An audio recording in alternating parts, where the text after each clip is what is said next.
I'd rather be hated for who I truly am than be loved for being a fake. Better to be hated for my true nature than to be loved for pretending to be someone else. Here lies a truly boring fairy tale. The story of Cinderella. Once upon a time, there was a stepmother and her daughter who were always jealous of their beautiful and kind stepsister. When Cinderella's father passes away, the two wicked women reveal their true colors and begin to torment her mercilessly. But the rules of every fairy tale are set in stone. The wicked will ultimately fail, and the good will nobly overcome all hardships. And so, Cinderella and her prince on a white horse live happily ever after. Meanwhile, the stepmother and her daughter meet a tragic end. But no one ever tried to understand why the stepmother and her daughter hated Cinderella. Is that right? Rowena asks in alarm. What? What are you talking about? Get down from there right now. Come down here so we can talk properly. Hearing this, the girl scoffs and says, "People say you and I are complete opposites, a cruel relationship that was never meant to be. Two people who should never have met in the first place. But that damned fate brought us together." The Countess Vashuvin had a 16-year-old daughter, while the flawed commoner woman had a 17-year-old daughter. One might call it a love that transcends class boundaries, but this union was doomed from the start. Yet, in this seemingly beautiful story, the commoner's 17-year-old daughter was an unwelcome existence. Everyone despised the new young lady, because the Count's family already had Rowena, a lady beloved by all. It was said that upon seeing her hair shimmering like gold and her eyes as clear as the sky, you couldn't help but fall in love with her. While braiding Rowena's hair, she reminds her, "There's still a little left, bow your head." Rowena obediently replies, "Yes." She continues to braid her hair. She thinks resentfully, "I don't understand what's so highly valued about this naive fool. I'm so sick of children who grow up being overly sheltered. That girl truly disgusts me." The servants whisper about her. "Do you see her? She acts just like a servant. If she knew her place now and begged for mercy, she might get a few silver coins when she's thrown out." And whenever I felt anxious from the servants' whispers, I remembered the promise I made to myself the night before moving to the Count's mansion. "My love, enjoy everything you have to the fullest, but deep in your heart, you must always remember that it can all end at any moment and always be grateful." Why? Because when you are too happy, the gods become jealous.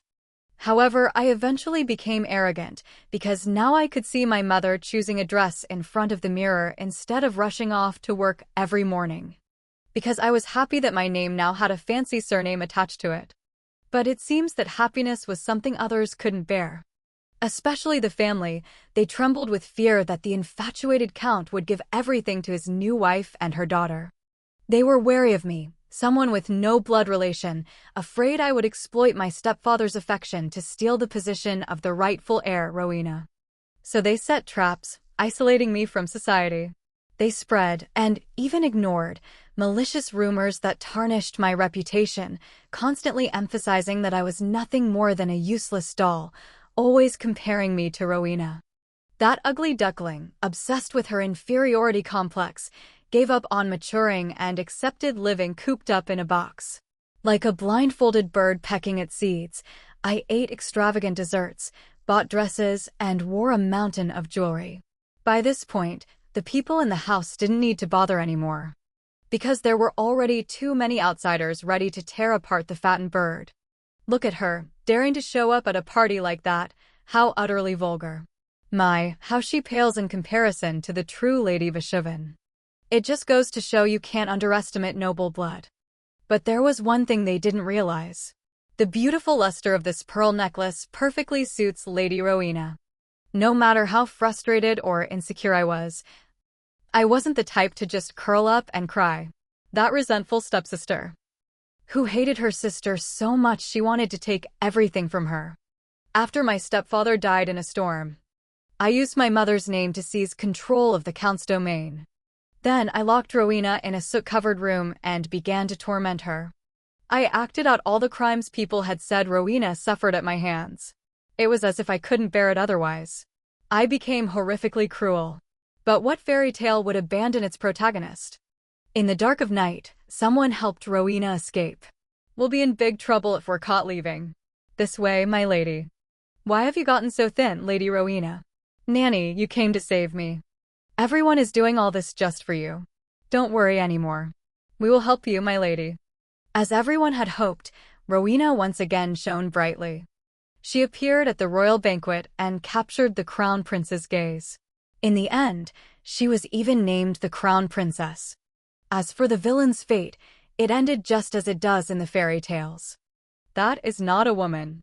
She is a venomous snake, filled with foul poison. If we do not sever her head, she will rise again at any moment, and find a way to sink her fangs deep into our ankles.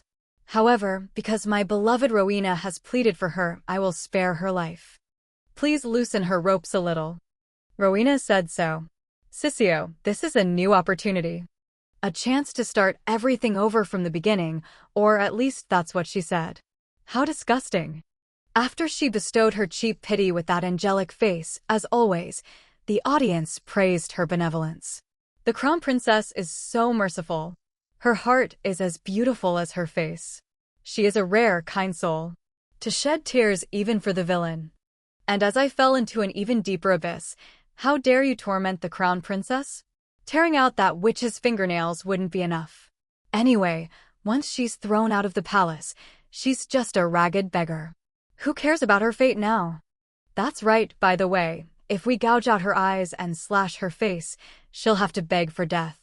And in the end, you don't have to take responsibility for anything.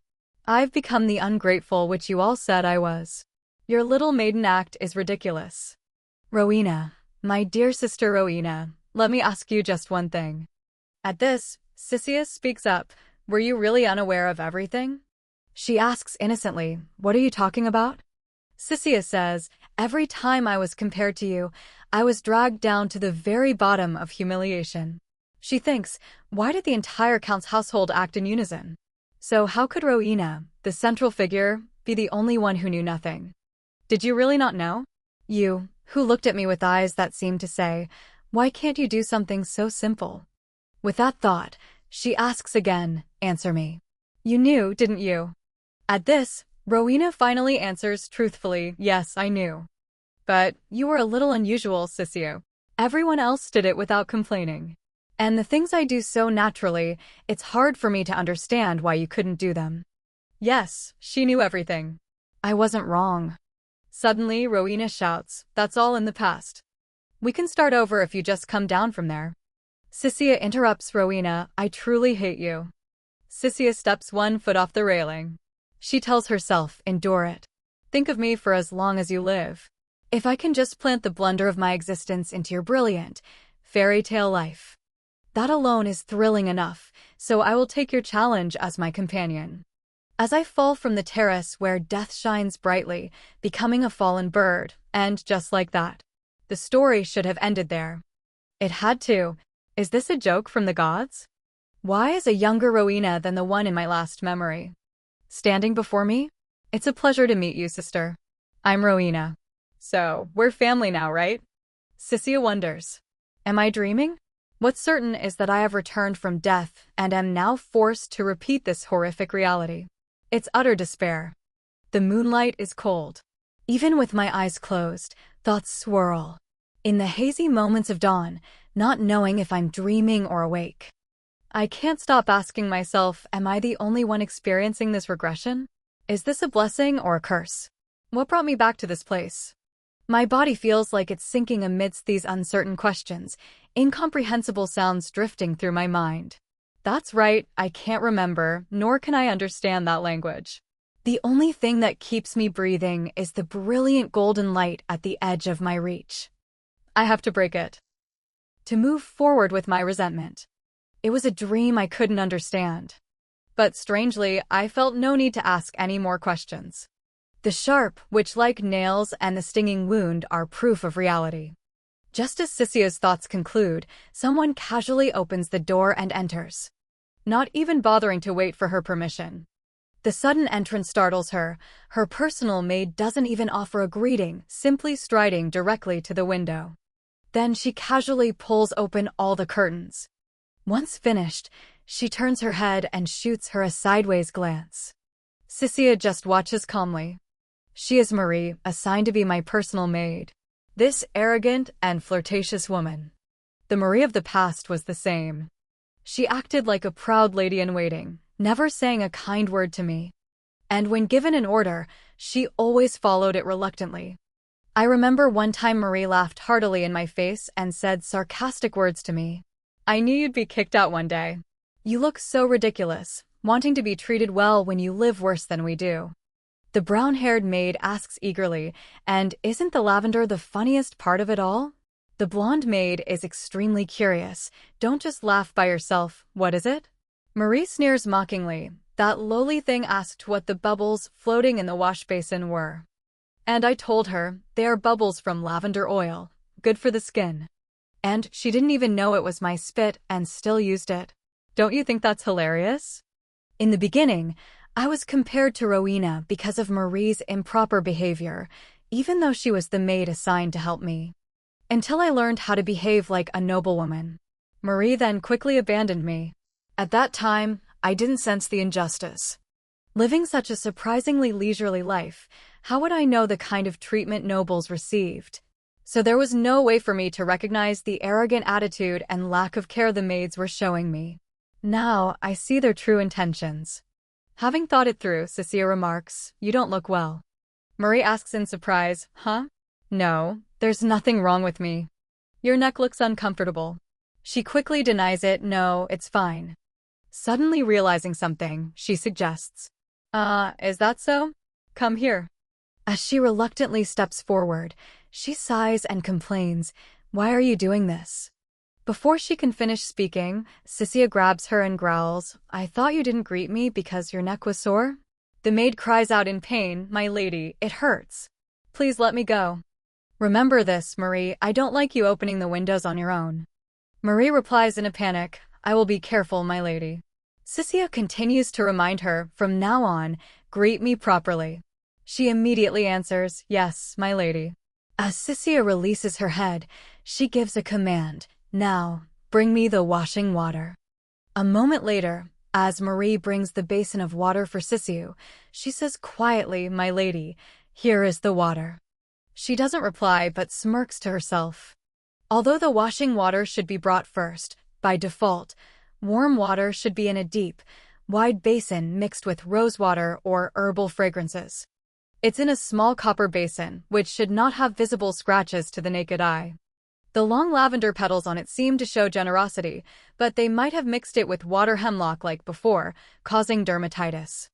Furthermore, letting in cold air is a cause of illness. Even cold water is something nobles dislike. That's no longer a surprise. "Marie, next are the bubbles, right?" As she pours out the washing water, she glares and orders, "Bring it again. Again. Perhaps this time you'll have to bring it again." Clutching herself, Marie shivers.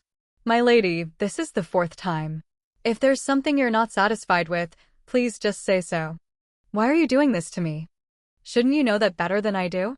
In the past, besides bringing dirty washing water, Marie used to dedicate all her energy to all sorts of minor misdeeds. Among the many dresses and accessories my stepfather bought for me, almost the entire shop, she would only stuff my wardrobe with the most incomprehensible items. And what did she say? "You just have to choose, my lady." And then, along with the other maids, she would fill my head with nonsense. Among the designs worn by the Duchess of Di Vincenzo, I heard this necklace decoration is a limited edition item from the Musi store. In particular, the memory of this day in my past life is vivid. At the important breakfast gathering, my first since becoming a member of the Count's family, she guided me to bizarre combinations and dressed me that way. I appeared looking like a clown. My stepfather, who asked if I chose it myself and then fell silent. And my mother, who bowed her head as if in shame. And chief among them, Rowena, looking extremely concerned, asked me if getting dressed was difficult. It started from the very first day. The servants in the mansion openly began comparing Rowena and me, calling me a foolish lady who didn't even know how to dress properly. Marie exclaims in response, "Oh dear, because of this, you'll be late for breakfast." Sisia asks directly, so who should I hold responsible for this? And what do you think the Countess will say when she learns of this situation? So, prepare it properly. This is the last chance I'm giving you, understand? Hearing this, Marie freezes and stares at her for a moment. Then she suddenly bows her head, thinking about something. Then she quickly stands up to prepare a new basin of water for her and says respectfully, I will bring clean water, my lady. Seeing her start to grovel before her makes Sisia very satisfied, thinking, yes, everything I craved in my past life, but never achieved has begun. A little later, some servants are whispering. The Count, though he was alone, cared for the young lady more devotedly than anyone. But even if he remarries, why did it have to be a woman who looks like her? And they say that daughter is already 17?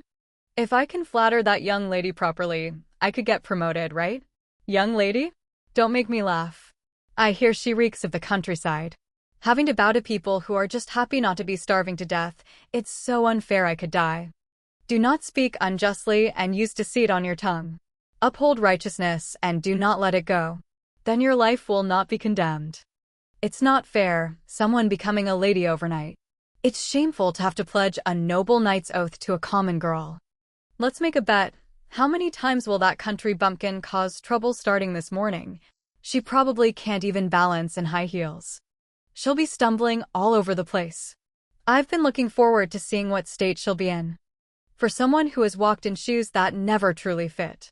Suddenly, the sound of high heels echoes, seemingly approaching from this direction. This piques the head butler's curiosity, and he quickly glances over upon seeing her. Sisia politely greets him. Good morning, head butler. He doesn't reply immediately, thinking with a hint of nostalgia. Though my hearing may be dulled by age, just the sound of a heel is enough to whisper to these old senses. These footsteps belong to someone who has returned to where they belong. Then he hurriedly speaks, welcome home, my lady. As their eyes follow Sisia, the servants discuss among themselves. They clearly said she was a hot-tempered, crude country girl. Is the elegant woman before us really the new lady? With a slight bow, Sisia gently says, Good morning, mother. It's only early morning. How can you be so beautiful? My lovely little songbird, did you sleep well? As she walks to the dining table, Sisia thinks to herself, my mother, who loves me with all her heart, and my stepfather. Count Baisubo. I used to be terrified of my stepfather's cold, tightly pressed lips, and his large, imposing figure made me tremble. I couldn't even greet him properly. I would just awkwardly hide behind my mother, not to mention how he frowned at my clumsy attire. I didn't even realize he was nervous about meeting his adopted daughter for the first time. Unable to bear the awkward atmosphere, my stepfather forced a smile and asked, Did you sleep? But before he could finish, I let out a very foolish scream. Sisia slowly approaches Count Baisubo. She speaks gracefully, Good morning, father, then gently places a kiss on his cheek. She thinks to herself, in the past, Rowena was always adored for her lovely voice and graceful manners. There's no reason I can't be like that, right? Suddenly receiving a kiss on the cheek startles the Count. After a moment, he laughs and asks, Well, did you sleep well? Are you comfortable? She smiles brightly and replies, Nothing made me uncomfortable. I slept very well. Then her eyes meet Rowena's.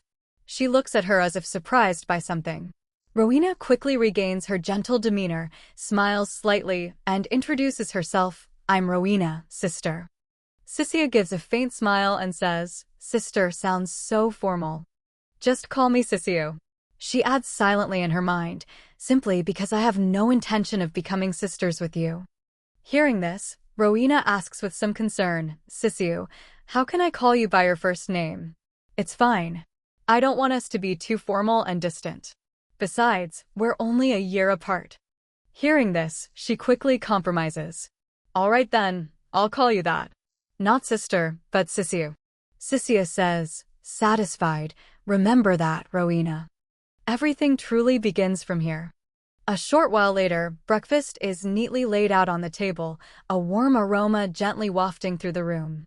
Seeing this, Sisia quickly picks up her knife and fork, then leisurely enjoys her breakfast, her demeanor so composed it's as if she has everything under control. The Count, sitting opposite her, can't help but be astonished, thinking to himself, even the lady of the house is still clumsy when choosing the right knife and fork for each dish. Yet that girl adheres to table etiquette perfectly without anyone teaching her. He then asks curiously, where did you learn all that? Sissia pretends to be naive and replies, oh, I just try to follow what I read in books. You can read? Yes, it's a bit embarrassing, but reading is my hobby. Sissio, since when could you read? I'm sorry for not telling you sooner, mother. I learned just by observing others. I never thought you'd be interested in studying. Why didn't you tell me sooner? She explains quietly, our family couldn't afford it. I thought if I wanted to learn, it would only make things harder for you. Hearing this, the Count makes an assessment in his mind. For her age, this girl thinks very maturely. He then asks, so to what extent can you read? Her answer surprises him. I'm not completely proficient, but I can read most books. He thinks to himself, the imperial language is very difficult. Learning it alone without a tutor is nearly impossible. Could this child be a genius? Sissio, on the other hand, is also thinking, of course I'm no genius. I can't even touch the G in genius. With that thought, she smiles and explains, I learned to read in this house, in my previous life. He finds this a bit confusing. Perhaps it's best to just let her be. That's incredible. Would you like to study formally? Sissia replies without a hint of hesitation. Yes, I would love to learn more. Rowena cheerfully offers, then, what if I teach you myself? She freezes for a moment, thinking, then declines. Thank you, but since there are professional tutors, you don't need to trouble yourself. She tries to persuade her, I think you'll need more than just a little help. But it seems you've never taught anyone before, have you? Then you can learn while teaching Sissio, right? Sissia thinks. Rowena, who is always praised as an angel for her kindness and generosity. Then she declines without hesitation. My dear Rowena. The answer is no. This must be the first time in your life you've faced such a blunt refusal, right? Startled by Sissia's rejection, Rowena immediately looks flustered. Sissio, the one who is always hurt by her kindness, is me. She expresses honestly, I really want to help you. Sissio, is it because you don't trust me? She closes her eyes slightly and calmly explains, it's not that, Rowena. It's just to prevent something bad from happening. If we study together while having different starting points, won't our learning progress be disrupted? Lady Rowena dances the minuet as naturally as breathing, while the other girl stumbles time and again. It's a waste of time to teach basic steps to someone of that age. Whether we like it or not, we will be divided into the skilled and the unskilled. When you see I can't do as well as you. Lady Sissio, are you all right? The horse is spooked. You'll start to get flustered and think, is this really that difficult? After a fleeting moment of pity, you'll quickly get annoyed with me. Sister, stop it. Why are you mixing Darjeeling tea with smarry strawberries? And don't stoop like that, your hand movements are also wrong. You don't have to be perfect. Just be a little more careful. Why won't you even try? I'm starting to get tired of you acting like this. People looking in will say that clumsy stepdaughter shouldn't have been accepted in the first place. Because I couldn't fully accept Rowena's kindness. So I became the odd nail out in this strange relationship. I don't have the courage to endure those looks. Sissia's mother is horrified after hearing these words. My goodness, who would dare say such things? The Count says sternly, don't imagine unnecessary things. Sissio immediately retorts. This is not my imagination. He asks quickly, why do you think that? She calmly explains, just look at the attitude of the servants attending to me, those who don't even bother with a greeting. And the cold, dirty washing water they brought. It all says that. The people in this mansion do not welcome me. Count Baisubo asks again, did you really experience that? Sissio immediately affirms, yes, I swear it before God. Hearing this, he suddenly slams his hand on the table and roars in fury, Margot. Where is head-maid Margot? Covering her mouth with her hand, her mother can't help but feel heartbroken and exclaim. Oh, heavens. Rowena asks in disbelief, Sissio, are you okay? I don't think the servants would do that. I can't believe it. Sissia questions her. Rowena, are you implying that I'm lying? She sweats and explains awkwardly, no, that's not it. Rowena seems to want to protect head maid Margot. It's understandable, as she was almost Rowena's wet nurse, and even took on a motherly role after the previous lady passed away. Rowena pleaded back then, please don't blame Margot anymore. It's clearly the other maid's fault, my love. The Crown Prince advised in a low voice, even if Margot truly didn't know, she still bears the responsibility of management as the head maid. Just the fact that she let iced tea be served all that time. Rowena quickly interjects. Margot also drank that same tea with me several times. Margot is not guilty, she has always been devoted to the family. She was my first tutor when I was not yet 6, crying after every sentence. Margot would gently pat my head to comfort me. Hearing this, the Crown Prince is helpless. I understand how much you cherish her, but dealing with Margot cannot be based solely on emotion. News spread throughout the capital. The port had reopened, but the teapot could not be found. It was said that something had been put into the cup, related to a blue coral hunting ground. The woman who drank that tea lost her 18-week-old child, a boy. The loss was too great as 2 servants also died, leaving only a daughter wandering everywhere. Though she didn't pour the tea directly, as head maid, she should have known. Yet they dared not cut off her hands. That story is quite amusing, isn't it? The nobility and the royal family are all paying attention to this case. They say in that house, cleaning the greenhouse is more important than firing someone. Everyone knows that in that house, not making a decision is a decision in a case involving the death of a noble. Mere negligence in supervision is considered a crime punishable by a heavy sentence or death. We can save Margot, but we must not let the world think we are protecting her. Seeing the Count's family even being granted a greenhouse, I thought they were capable, but what use is the right to raise soldiers when the assassin is a servant? The nobles will cling to that weakness forever. In truth, they are a weak family, lacking political decisiveness. Furthermore, Margot's family had their domain confiscated last year. Their Viscount bloodline title is about to be lost. Then he makes a suggestion. There's no one left to support her. We must find a punishment severe enough to appease public opinion. Every day, someone needs to comb that hair. The Crown Prince suddenly muses, only Margot can be trusted with that. A punishment humiliating enough that no one will object, while still protecting Margot. I will demote her. From head maid to maid. Though her title is reduced, I will keep her by my side, just as the previous lady trusted. The hands that caressed that golden hair were so warm, warm like a spring dream. But the warm Margot to that golden hair was a nightmare for my mother and me. Back to the present. As she enters the room, Margot asks coldly, what is it? The Count reprimands her furiously. Head maid, the servant you assigned has insulted my daughter. How could such a thing happen in my own house? Insult? This is the first I've heard of it, my lord. Head butler, Margot, that cunning fox, sided with Rowena and ordered the maids to torment my mother and me to death. She mainly hired servants from the north and west. They hid behind regional accents or insinuations and never hesitated to speak ill of us behind our backs. Just say all the umbrellas are broken. That commoner girl is so stupid she won't even question it. Really? She even turned bullying into a game, using pawns like Marie. She calmly orders, sprinkle salt water at the base of the tree. Then, with such cunning methods, don't you see the roses are withering? Explain immediately why this has happened. How do you intend to take responsibility? She ruined so many important events hosted by the lady. And did you prune the trees properly? Don't you see this is too careless? We don't need anyone in this house who lacks such diligence.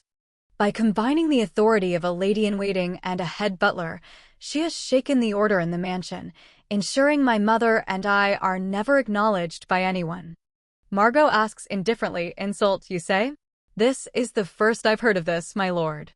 I heard a maid brought the young lady washing water in a dirty copper basin, and it was cold water. Assigning such an incompetent servant to the Count's daughter, isn't that an insult to me? Seeing she doesn't respond and starts to sweat nervously, Cecilia can't help but feel a malicious glee. Margot probably never imagined being questioned about something like this. A woman of common birth, What would she know about the kind of water a lady should use for her face? She must have thought as long as the maids kept quiet, no one would find out. Rowena stands up worriedly and advises, "Father, there must be a misunderstanding. Please hear Margot's explanation. Everyone knows Margot has been an excellent head butler for over 20 years. Sissio analyzes in a low voice, surely the people present here know best how capable she is. So it's strange that a head maid like her wouldn't even consider the assignment of my maid." Hearing this, the Countess chuckles to herself. Sissio has a very good point. Rowena retorts loudly, "A busy head butler can't possibly check on every single servant, right? Perhaps this was just an oversight, Sissio." Hearing her speak, the Count seems a bit swayed. Considering Margot's reputation, this explanation is also reasonable. Seeing him say nothing more makes Sissio uneasy. Unlike before, when my stepfather openly sided with me, now he seems not to want to hurt anyone. More importantly, since Rowena started picking sides, the situation has tilted heavily against me.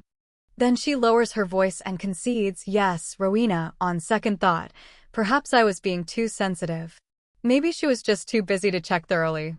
After all, everything has its priorities. But even so, it's quite sad. I was looking forward to meeting the family and the servants I'll be living with. Yet it seems the head butler doesn't consider my maid important at all." Sissio's mother can no longer contain her emotions and suddenly bursts into tears. "Oh my poor child, you must be so hurt.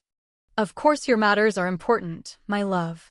She quickly reassures her, "Don't cry, mother, I'm really fine. It's all my fault. I never wanted to cause you too such pain. Don't let a single tear fall on that beautiful face, my heart would shatter. Please forgive me." Sissio says, her voice choking with self-blame, "I shouldn't have brought this up. It all started just because Rowena said she wanted to help me." "No, keep talking. It's not just about that. I swear, in this Baisubo house, no one will dare to look down on you. Not even my daughter, Rowena. Is that clear?" Hearing this, Margot's face immediately turns pale, her eyes showing clear alarm. Seeing this, Sissio feels both thrilled and satisfied. My stepfather's good intentions served as a warning, while also clearly showing where his affections lie. In other words, things are happening exactly as Margot feared. Rowena asks, "Sissio, what about the misunderstanding with Margot?" "Rowena, I respect your opinion, so don't worry too much about the head butler. Thank goodness, you've finally cleared up the misunderstanding."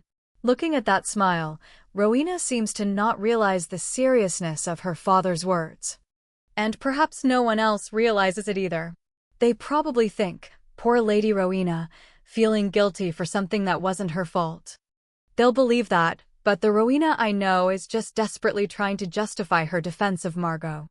Peel back one layer, and there's surely not a hint of guilt on that face. Even so, I can't miss the opportunity Rowena has opened for me. With that thought, Sissio suddenly makes a suggestion. "So, Rowena, instead of teaching me, why don't you help me in another way?" Rowena asks curiously, "Help how?" "Anything, Sissio, just say it." Sissio asks doubtfully, "Really?"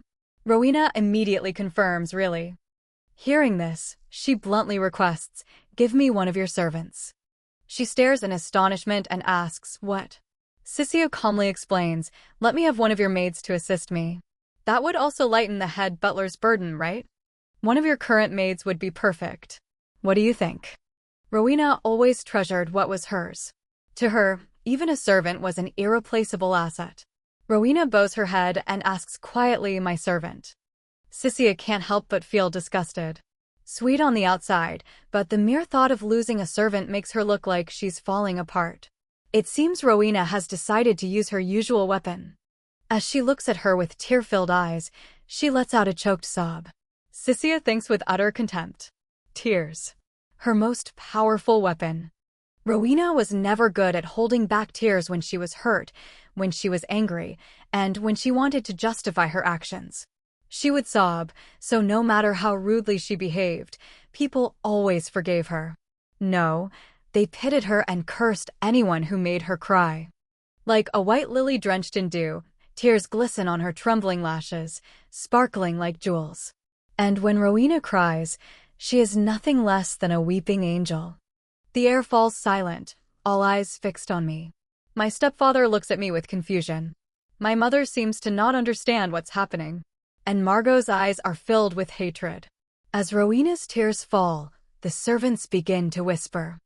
That vulgar mother-daughter pair just arrived, and they're already causing trouble. Poor Lady Rowena. I wish I could serve her. Who would want to be near that wicked girl who makes her cry? Cissia smiles faintly and asks, is my request really so unreasonable? Then she thinks, savor this small victory, Rowena. I had forgotten your true nature. Bowing her head and covering her face to cry, Rowena apologizes timidly. I'm sorry, I'm so sorry. No, I'm the one who should be sorry. I just don't understand why you're crying. I don't even know how to comfort you. She asks with a choked voice, isn't it just because you hate me? She calmly denies it. Rowena, I can't understand you like this. Please speak clearly so I don't make the same mistake again. Then she silently makes a prediction. And then, the second weapon appears. Rowena bows her head, sobbing and blaming herself. It's not an unreasonable request. My servants are all good. They will serve you diligently. But I don't know why I feel so sad. I'm sorry. I'm not saying I won't send a maid to you. It's just.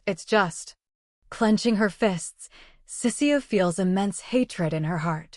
Rowena's self-blame can turn a reasonable request into a reprehensible rudeness and a gentle persuasion into an act of emotional violence. Yet few can see through that layer of false self-reproach. When such a fragile girl cries while blaming herself so painfully, anyone who refuses her becomes a cold-hearted monster. Now look, the entire household of the Count. All see me as a thief wanting to steal what belongs to Rowena. Cissia remains silent for a moment. Then she gives a faint smile and compromises. It's all right, Rowena. You don't have to accept my request anymore. She stares, stunned, and asks back, Cissia. She gently dissuades her. Just stop crying. You'll ruin that beautiful face. She explains with a stubborn look, huh? I didn't say I wouldn't send a servant. It's just. Before she can finish, Cissia quickly continues, Rowena, you don't have to force yourself. I don't want you to be troubled over a small matter. Having said that, Cissia feels a sense of triumph and thinks, see? I won't cry like a child, but I'll speak in the saddest voice possible. As if I'm blaming myself for not being good enough. Then she feigns concern for her and makes a solemn promise. From now on, I will always put your feelings first, then immediately declares in her heart, to make you feel guilty. Cissia rests her chin on her hand, her face tinged with sadness. So I really hope others don't misunderstand that I'm in trouble because of you. She wonders if there's any other sentence that could annoy Rowena more than that one. Rowena jumps, her face showing clear panic. Misunderstanding? Oh my, who could possibly misunderstand me? She doesn't hesitate to expose her pretense of weakness. But since you started crying, everyone has looked quite gloomy. Or am I mistaken? I'm not familiar with the atmosphere of noble families. Cissia gently places her hand on the table. Given everyone's affection for Rowena, if this argument continues, I'll be the only one to lose out. Anyway, I don't want you to be sad anymore. Then, she stands up sorrowfully. So it's best to attack and then retreat. Excuse me, may I be excused? Seeing Cissia suddenly stand up, the Count asks with concern, are you not well? She calmly replies, no, it's just it seems I should leave. Cissia pushes open the door, quickly getting away from this place. I left the dining room immediately, as if I couldn't bear the strange atmosphere. This matter had to have a scapegoat, and that person was none other than Margot, according to what I heard from my mother later. Head butler, you will pay dearly for hurting my daughter. Come to my office in 30 minutes. Yes, my lady. Margot was summoned, severely reprimanded, and suspended from her duties for 3 days. The sight of Margot, who had held real power in the estate in the lady's absence, being reprimanded was a huge shock to all the servants. The staff whispered constantly. Because of that rude girl, Margot was actually called in. The accomplices also began to feel scared. Even the maids who had ganged up to bully the foolish country girl were now probably wondering how to treat me. Meanwhile, the quick-witted head butler, as soon as he closed the dining room door, immediately disciplined the male servants who hadn't greeted me. They could only bow their heads in silence as they were reprimanded. After Sissia left the dining table, Rowena couldn't avoid a scolding. And just as I had hoped, Rowena seemed to have been harshly reprimanded by my stepfather for jumping to conclusions and hurting me, for implicitly insulting me, a lady not well versed in etiquette. She was reprimanded for the rudeness of making a promise she couldn't even keep.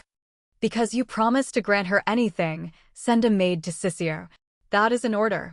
My stepfather is upholding the principle that a promise made must be kept, a principle he was reminded of by his wife. She was stunned. Rowena, unaccustomed to her stepfather's angry demeanor, was known to just listen numbly, unable to even cry. Rowena has always been carefully sheltered. When a girl raised in a greenhouse is scolded, how will she react? This incident must have been a rude awakening for her. At this moment, she walks to the fountain in the estate. I've been walking for a while but still feel terrible. Damn it. Rowena, more than anything. My feet hurt so much. Sissia sits down and sighs softly, looking at the scrape on her heel. She takes off her high heels. It stings. The wound keeps rubbing against the shoe. This was the only pair they prepared with an open heel. I was busy educating Marie this morning and left without bandaging it. Hearing a sound, Sissia's actions halt. Wait, I hear someone. Seeing the handkerchief offered to her, she still can't believe it. Is he telling me to bandage my wound with this? There shouldn't be anyone in this estate who is kind to me. Her eyes fill with confusion. Who would show such kindness? Previously, Sissia had proposed something. Rustin Hanburn, please let Sir Hanburn be my escort. In the past, I didn't know how to give up. Even if I fell while running and scraped my knee, I had to get whatever I wanted. Hearing this, Rowena couldn't believe she would make such a demand and even pitied him. You dare to covet that noble knight with a pure heart? Just like the daughter of a vulgar woman. She doesn't know her place. To satisfy my greed, my mother endured humiliation. She was still uneasy. Sissia, let's talk about the night later. As a child, I couldn't understand my mother's feelings at all. However, at that time, she didn't care about her mother's unease and directly asked the Count. Father, I want Sir Hanburn. Blinded by a life of luxury. Sissia was always firm in her wishes. I can do that, right? I didn't know that I wasn't standing on solid ground. Sir Hanburn is Rowena's escort knight, but on thin ice that could break at any moment. She even felt it was unfair not to have him as her knight. Rowena is also escorted by Sir Selfish, the knight's trainer. So you can give Sir Hanburn to me, right? He said gently, it would be better to choose another knight. Sissia wouldn't agree. It has to be him or no one at all. The one who pulled me back to reality was Justin Hanburn. The Count lowered his head and sighed in frustration. Sissio, have you not yet realized that you are a member of the Count's family? Stop acting like a child. No one told me how noble and respectable the knight I longed for was. He stood up angrily and left the dining table. She followed him in confusion. Father. Just like that, the Count stormed out of the dining room. The others followed, leaving Sissio alone. The reason was simple. A common girl aspiring to the greatest genius of the empire? Know your place. You're not even the Count's real flesh and blood, are you? It was because he was not someone a person like me could dare to desire. For someone like me to demand the sword of the Count's family, anxiety filled me as I tasted this cold reality for the first time. I have to find Rowena. That's right, if I convince Rowena, I think everything will go back to normal. She bowed her head and replied, yes, I will let you have him. Rowena said nothing more. And then she went to Hanburn and cried, Dear sir, it breaks my heart to think that I cannot be with you. Could you please protect my sister, who is a better lady than I? I am begging you. He replied, Of course, the only lady I will serve is Lady Rowena. My sword exists to protect the Baisubo family and Lady Rowena. Sissia herself personally went to convince Hanburn. I am also a Baisubo. Besides, Rowena must have told you to serve me. But he calmly stated, the young lady only asked. She did not command. Rowena knew better than anyone that he would not choose me. She quickly spoke up, so you will obey if Rowena commands you? I would rather break my sword than let that happen. Therefore, I hope to never see you again regarding this matter. The rest is obvious. I became the wicked older sister who yelled at Rowena. And Rowena became the poor, abused younger sister. The nobles sneered without any restraint. How vulgar. When she makes her debut in high society, she will only be a disgrace to the Count's family. Compared to that, Lady Rowena is the model of an elegant lady.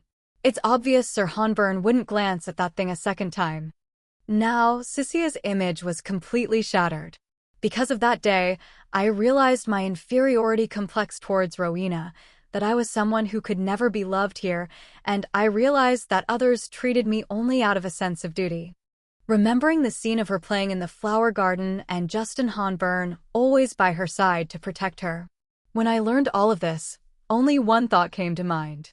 If I can show that I am superior to Rowena, the gaze of a cold man like him might turn to me, instead of Rowena.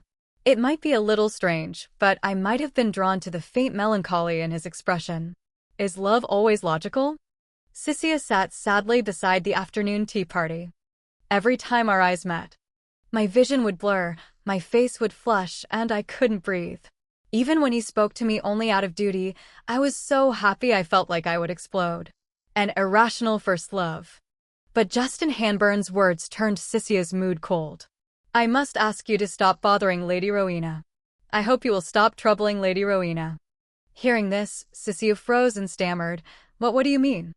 He coldly recounted, Every time I see Lady Rowena, she is in tears, and with red eyes, she whispers. That she should have brought me to see the Viscount from the beginning. Since being rejected by Rowena, I had never begged her for Sir Hanburn again.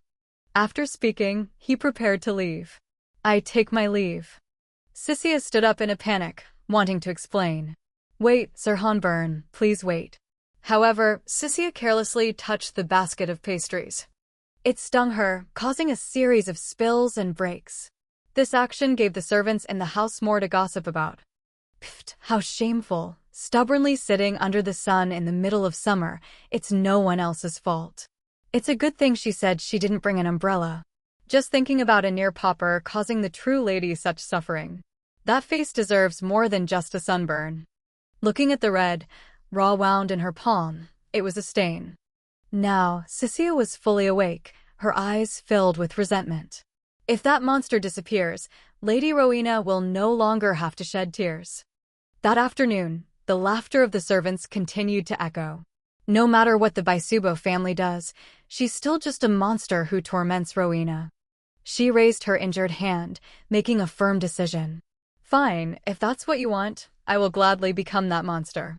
3.5 years of sorrow, anger, and despair. From that, the monster of the Baisubo family was born. Back in the present, Cicia says calmly, Thank you for your kindness, sir, but I cannot in good conscience use this handkerchief to bandage my wound. I will wash it and return it later. It was just the obligatory kindness of a knight. Hanburn said again, It's fine. Hearing those words, Cicia freezes. But why, even now, does just a small gesture from you make my heart ache so much? Cicia's tone is clearly indifferent. Please, forget about this wound. He remains silent, bewildered and uncomprehending. I can't bear this any longer. Please. Hanburn can only nod in agreement to those words. And so Cicia leaves the flower garden. If I keep looking at my wounds, the road ahead is still long. Therefore, I beg of you. She casually throws the handkerchief he gave her. Please don't let this dark mind of mine wander any further. Upon returning to her private room, Cicia ties her hair while reminding her, You still don't know how to greet properly, Marie. Marie kneels down in terror. My lady, I'm sorry, I won't do it again. Please forgive me. Remembering the shocking news another maid had revealed, Marie, now is not the time for you to be so carefree. The head butler was severely reprimanded by the Count. She's about to demote you to cleaning manure. She panics. It can't be. The gap between a lady's personal maid and a low-level maid is a world of difference. I can't be treated like that. Cicia remains calm, as if this is normal. Poor Marie, it seems you've heard the news. She is terrified upon hearing these words. What? I'm already scared. If I beg, they might forgive me. Just as Marie is about to continue begging, "Yes, my lady, please forgive me just this once," she is met with a powerful kick from her. Sissy, attacked unexpectedly, loses her balance and falls backward. But it's too noisy. "So who brought you that good news?" Marie, trembling, can only beg for forgiveness. "I'm sorry." However, Sissy's dark aura has spread throughout the room. "Marie, don't make me ask again." Feeling the pressure, she stammers out the name of the person behind it. "Yobel, Yobel, Lady Rowena's servant told me." Thinking of her plotting with Yobel, she says nonchalantly, "Yobel, huh? You two seem close if she brought you the news so quickly." Marie quickly replies, "Yes, we are close." Sissy, pleased, gives an order. "Good, continue being close with Yobel." Then she lifts the terrified face of the maid. Then, Sissy bows her head slightly and changes the subject. "Now, back to the main issue. It was Margot who gave the order, wasn't it? Ordered the maids to insult me." Marie stammers, trying to deny it. "No, it's really not true." She continues, telling another story. "I even put night-scented orchid into the washing water." Marie thinks in a panic. How does she know? Then, Sissy directly exposes the wicked deed she had done. "And you didn't even bother to mention that you spat in it." Marie's face turns purple, her whole body trembling. This crazy woman. She asks again, "How much longer are you going to hurt me?" She hastily swears, "I will never do it again. You which I will never betray you, my lady." Sissy grips Marie's chin tightly, using her sharp nails to scratch a line on her face. "So that means you'll do anything for me, right?" The maid fearfully obeys. "Why, yes." Then she moves her fingernail down to Marie's neck. "Shoo, there now, hold still." "Good. My lovely Marie, your life is in my hands." In Marie's terrified eyes, Sissy's words are like the whispers of a demon.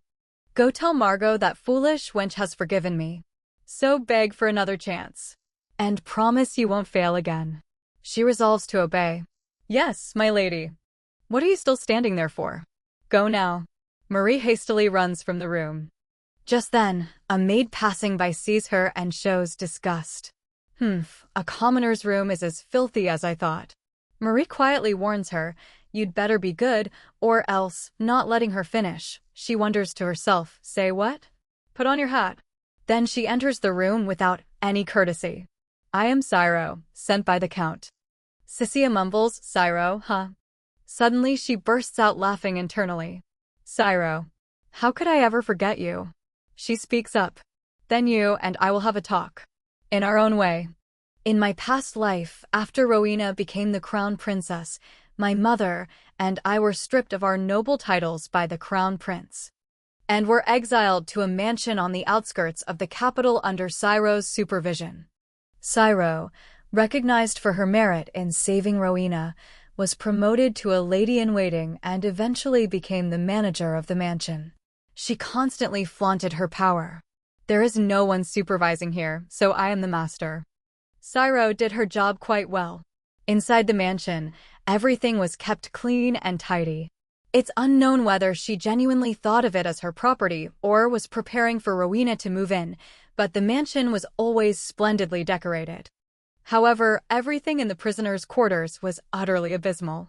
It was filthy with mold everywhere, a damp and cold room in the basement where sunlight never reached. Every day was lived in fear of being bitten by rats while sleeping.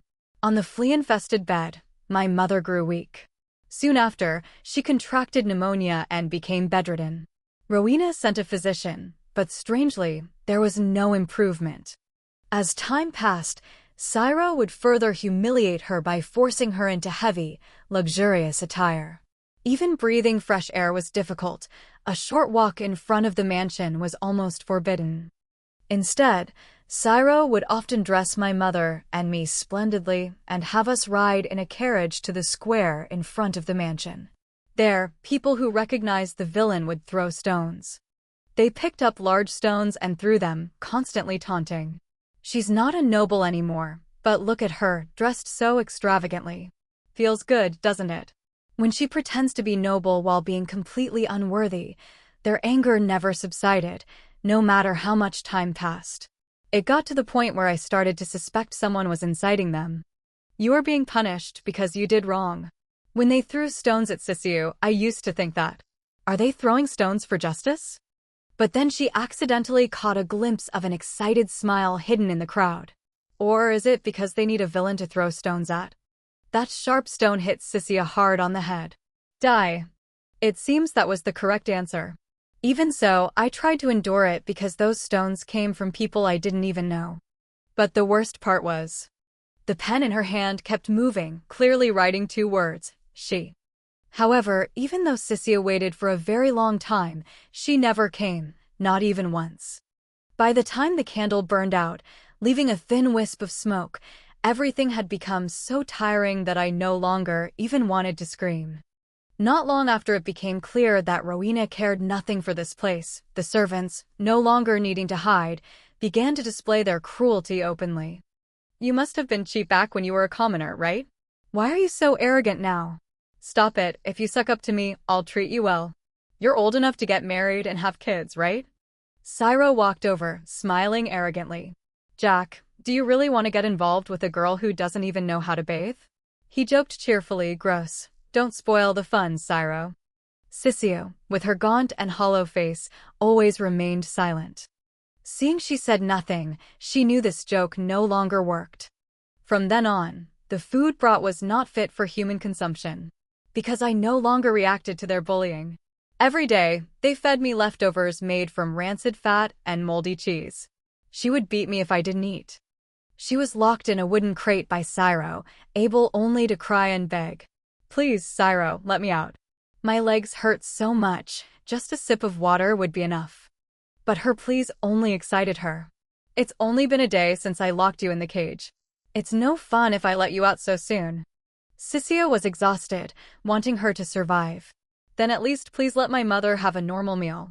I beg you. Oh, her? I went to check, thought she might be dead. But she's not there anymore. These words struck her depressed state like a heavy blow, her eyes wide with indignation. She taunted her gleefully. Did your mother run away and leave her daughter behind? She's probably been torn apart by wild animals out there by now. Only her desperate screams echoed through the cell. After that, I never saw my mother again.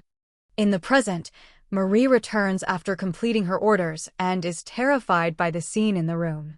My lady. After dealing with Cyro, Sissy gently lifts the lamp and turns to her. Marie, you're back sooner than I thought. Did Margot listen to you? She notices the white, blood-spattered hat lying on the floor. Terrified, she quickly nods her head repeatedly. Yes. Pleased, she points to a wooden crate not far away. Good, Marie. Now lock Cyro in there. Seeing the object, she jumps in panic. You're telling me to lock Cyro in a casa? Yes, just as you heard. Marie screams in terror. Oh my God, Lady Sissy, what are you planning to do? She remains silent for a long time, staring at the gemstone ring on her hand. Listen carefully, I'll tell you an interesting story. Marie, you feel insecure. Even though the lady has forgiven you, you'll be kicked out of the Count's house sooner or later. She slowly removes the ring from her finger. You must have thought that before being thrown out, you should take something with you. She casually drops the ring. So when I left the room, you stole this ring. But Cyro witnessed it and said she would report it. The ring falls directly onto the stone floor. You swung the candlestick to silence her and accidentally hit her. Then I returned to the room and screamed.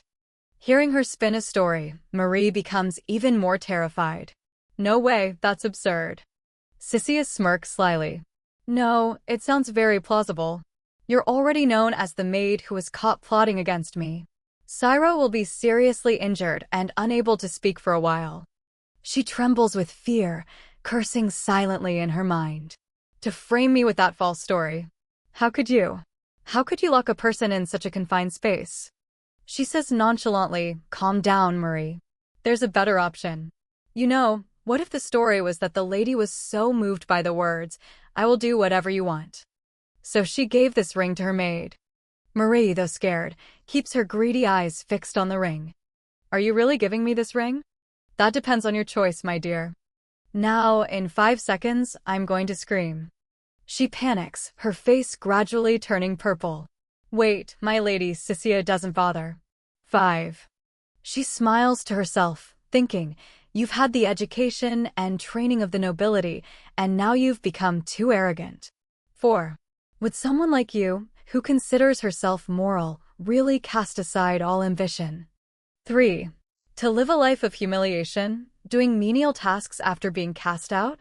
She calmly waits for her choice. 2. There's one thing I can say for sure. A Perdos would not do that. She quickly gives her answer. I'll do it. I'll lock Cyro in the casa. Pleased, she places a kiss on Marie's cheek. A wise choice, Marie. She immediately puts the ring on her finger. So you're really giving me this ring? Of course. The right choice always comes with a reward. I will continue to make the right choice, my lady. She is very pleased. Good. But don't forget, this was your own choice. How pitiful. You never had a choice from the beginning. A few days later, in a warm room, Rowena enjoys a tea party with her. Sisiu, I'm sorry about last time, she says. Don't be, Rowena. I'm grateful you sent the maid to me. She silently wonders, why is that girl having tea with my mother? She must be one of the maids you used to favor, Rowena. Are you okay? I'm really fine. Cyro is a kind maid. I'm sure she will take good care of you. The maids standing around watch the tea party and whisper. Lady Rowena is trying to be strong. How pitiful. Why did she have to stir up trouble in a peaceful family? Our lady must be deeply hurt. Cyro calmly lifts her teacup. Rowena, are you really okay? Or should I send her back to you? She bows her head, her voice barely a whisper. No, I'm fine. And she just leisurely enjoys the tea in her hand. Then please don't make that face. It makes me think you're not okay. Rowena stares in shock at her own startled reflection in the tea. What face? What face, Sisiu? I said I'm fine. She bluntly exposes her true feelings. You look like you're regretting losing something. It's truly hard to grasp your real emotions. Her eyes widen, her face flushing for a moment. Huh? However, Rowena immediately averts her gaze, avoiding her questioning. She smiles gently. I'm fine now. Good, then you should smile like that. Now I'm less worried. Hearing this, her mother becomes anxious, not knowing how to make peace. I know what mother is afraid of. She must be worried that I will make Rowena sad. The Count will no longer pay attention to us. After all, it's all thanks to his love for mother. She then advises her, now that we are part of the Count's family, you should be careful with your words. But mother, sometimes passion can overcome even blood ties, just like my stepfather. He couldn't forget a woman he had met only once in the past, couldn't wait until his daughter turned 18. When they met again, he immediately placed a kiss on her forehead, went to find her and proposed, I will cherish you until the day I die. Blinded by love, he even tolerated my wild and reckless nature back then. So, what do I have to fear now? You two are about to debut in society, right? But that prosperity didn't last long. When the previous head of the family squandered the fortune on gambling and eventually sold the title, my mother lost her noble status. She endured a life of hardship, giving up her name and position. Then, upon reaching adulthood, she became a man. The family that bought the title needed a daughter for appearances, and by a strange arrangement, my mother was introduced as their daughter and attended the debutante ball. She wore a luxurious dress and entered the party. But what she received were the sarcastic remarks of the guests. Aren't you ashamed to introduce yourself under the Ranson family name? I heard you used to live like a servant. One can tell from the way you speak. No wonder her words lack such refinement. Though hurt, she could only endure their words. One conversation is enough to know who the low-born is. Having witnessed both the glamour and cruelty of high society, my mother often said, remembering her words, Sisio, you must always be careful with your words. She must be worried about my upcoming social debut. She immediately pretends to understand and admits her fault. I'm sorry, mother. You're right. Rowena, if I said something that upset you, please forgive me. She replies calmly, it's fine, Sisio. I understand your good intentions. It's just that you're still a bit clumsy, Sisio. She beams, but it's impossible to know if it's pure kindness or pure malice. Rowena, you truly touch my heart. But she remembers the advice. You must always remember to smile, Sissio. She smiles gently and intertwines her hand with hers. So if I make a mistake again, will you forgive me? Rowena is surprised by this action. Sissio knows well in her heart. A smile softer than water, sharper than a razor's edge. It can hide all traces of malice. She gradually tightens her grip on her hand. I'm very clumsy, you remember? Rowena replies, flustered, that's right. Before she can finish, the whispers of the maids reach them. Our kind Lady Rowena will surely agree. Even to such troublesome requests, the lady is so kind she disadvantages herself. Hearing this, she can only comply. I will forgive you. Sissio maintains a gentle demeanor. You don't even know how to refuse properly in front of others. Thank you so much. Sissio silently tells her. Remember, you have to take responsibility for your choices. She always felt something was not right. The girl's tone is strange, but it's probably nothing to worry about.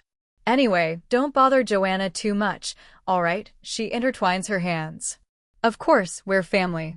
She panics and looks for an excuse to escape. Family, it's a pity. I have to go now. My literature tutor is about to arrive. Can I visit again another time, Mother? Sissio looks anxiously at her, curious about the answer. She immediately props her hands on the table and stands up. And she tenderly embraces Rowena. Of course, my love. You are always welcome anytime. Thank you so much for calling me Mother. Seeing this, Sissio smiles with a hidden meaning. Then she quickly walks towards the two of them. Then embraces her from behind. I'm so happy we've become a family. Rowena also exclaims, I'm so happy, Mother. She replies gently, me too, my love. The warm family scene moved the servants.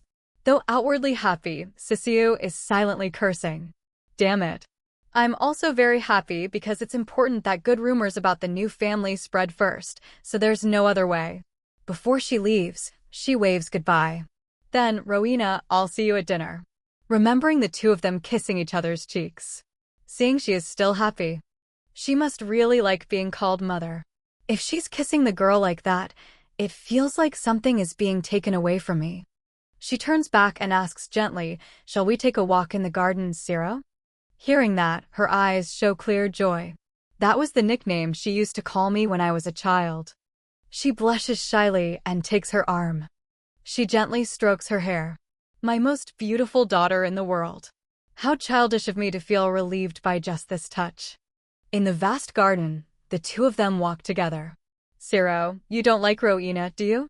Oh, what makes you think that? They seemed to get along so well just a moment ago. Oh, maybe I'm being too sensitive as a mother. But it felt like you were a bit harsh with her. She calmly states, I was just being too direct because I'm not used to the way nobles speak. I apologize if I worried you, Mother. I'll be more careful from now on. I'd be grateful if you did, but still, somehow, Ciro, you seem to have changed quite a bit. She smiles calmly as if nothing happened. Isn't that a good thing? Well, yes, but still promise me you'll continue to get along with Rowena from now on, a promise she had no intention of keeping. In Sissio's eyes, there was an unnatural calmness. Of course, she commits to it without any shame. Seeing her still full of health before me, my dear Mother, for your happiness, I can tell any lie I need to. Her expression suddenly changes. By the way, Rowena still hasn't given me the Count's key. Her face also takes on a sinister expression. I thought she would have transferred it to you immediately. Perhaps not. Well, since it symbolizes the true mistress of the house, I'm sure she'll give it soon. Rowena must have been clinging to the key out of fear, the fear of losing her power and real authority. The more she delays handing it over, the more disappointed Mother will be with her. The mother-daughter bond that was just built will completely shatter. I hope you won't become a shield to protect Rowena. She hopes Sissio's words come true. Yes, as you said, I believe Rowena will hand it over soon. She hugs her and places a kiss on her cheek. She thinks to herself, you are my mother, not Rowena's, right? Of course she will give it to you soon, if Rowena truly considers you her real mother. Then a little trick like this should be fine, right? Once, while Han was drinking with others, he heard many stories. That necklace in the drawer, my youngest has recently started to understand words. When the time comes, I'll propose to her in the village square with great fanfare. I'll start by fixing the barn roof. Mother has always worked so hard. Everyone cheerfully raises their glasses together. Never forget this promise and these well wishes. Kill her. Just as the order was given, the sword came down for the execution. Dreaming of that scene, he wakes up in a panic, drenched in sweat. Han lowers his head, panting. Then he looks up and sighs wearily. Suddenly, someone appears. Oh, you're awake? Another nightmare? I wonder if everyone knows that the great war hero wakes up drenched in sweat every morning. Would you like to start a rumor about that? Hanburn's face remains emotionless. Do I really seem like such a shameless man to you, my lord? No matter how loose my tongue is. Come on, how could a page like me gossip about his own master? And besides, there are more interesting stories in the Count's house. Malicious rumors about that day's tea party were spread. Sissio as a villain in the guise of kindness. They say the new lady begged Lady Rowena for a personal maid. And she even pushed her to the point where Lady Rowena had to cry. The maid said they had never seen such insolent and childish demands before. The rumors are unreliable. Use that time to polish another sword instead. But this is what everyone is talking about. Don't you think the new lady has been a bit too greedy? He feels utterly helpless. I've told you many times.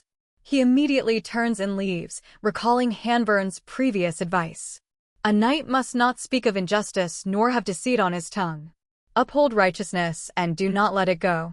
Then your life will not condemn you. I will go polish my sword, sir. He sighs wearily. Even after a harsh scolding, that mouth can't stay quiet for more than 2 days. Sissio, everyone here speaks ill of you. The knight I train with, my page Pio. And everyone walking in the halls had mentioned her name even before I met her. That arrogant girl who doesn't know her place. But what kind of person is the Lady Sissio that I saw? That afternoon, when she took the handkerchief, her hand trembled slightly with fear of the unfamiliar. She quietly swallows her sorrow, cowering under the malice of others. Even if she wasn't a count's daughter, isn't it human nature to want to help someone who is hurt? There must have been some maids to help her prepare in the morning.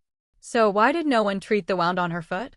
When she spoke, I will wash this later and return it to you, I felt pity for her. Han had felt some empathy at that moment. It's all right, I said impulsively, telling her she didn't need to return the handkerchief. I know such sentimentality is irrational, but somehow, everything beautiful I've ever seen has been very fragile. Perhaps that's why I can't help but worry about that girl. Elsewhere, the shop owner grins, showing off his 2 gold teeth. Welcome to Moonlight's Breath. You're looking for stationery? Please, take a look at our new pin designs as well. Sissio says, first, show me the stationery set designed by Datio. Oh, Datio.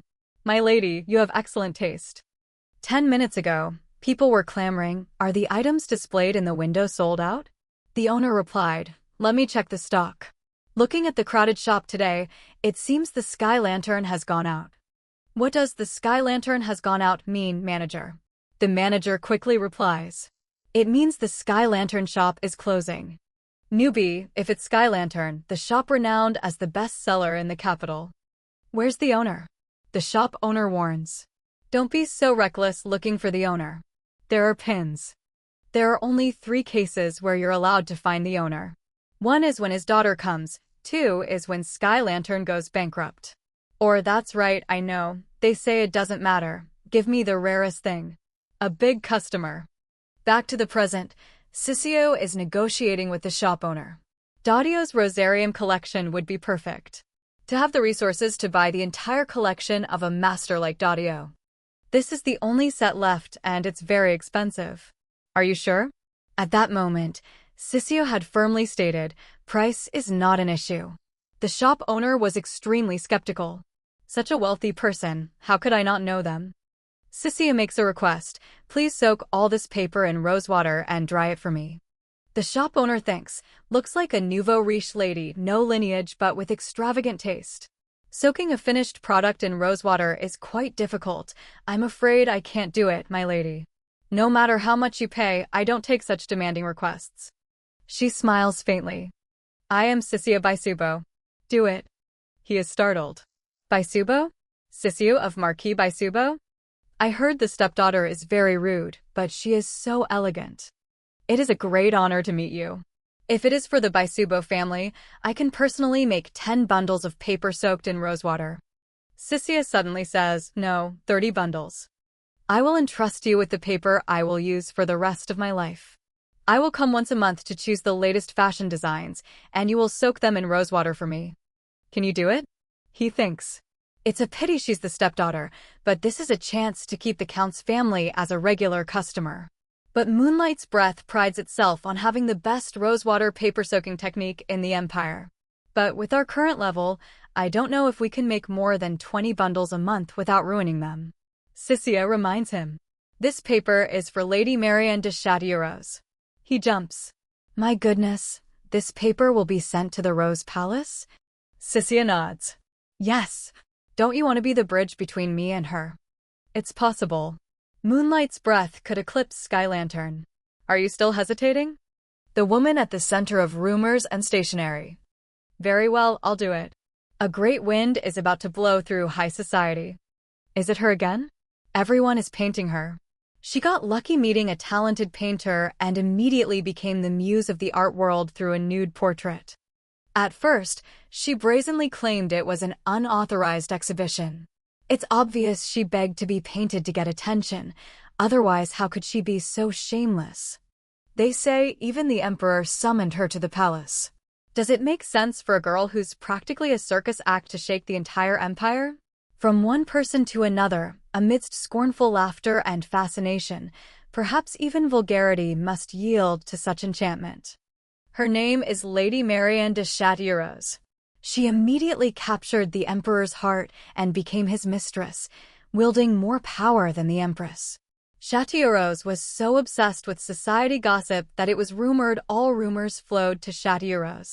And she delivered all these stories directly to the emperor. Oh, my lovely little cat. The emperor loved Chatillon's mockery of the arrogant nobles, and that's how she maintained his favor. Hundreds of people sent letters to Chatillon, needing something more stimulating.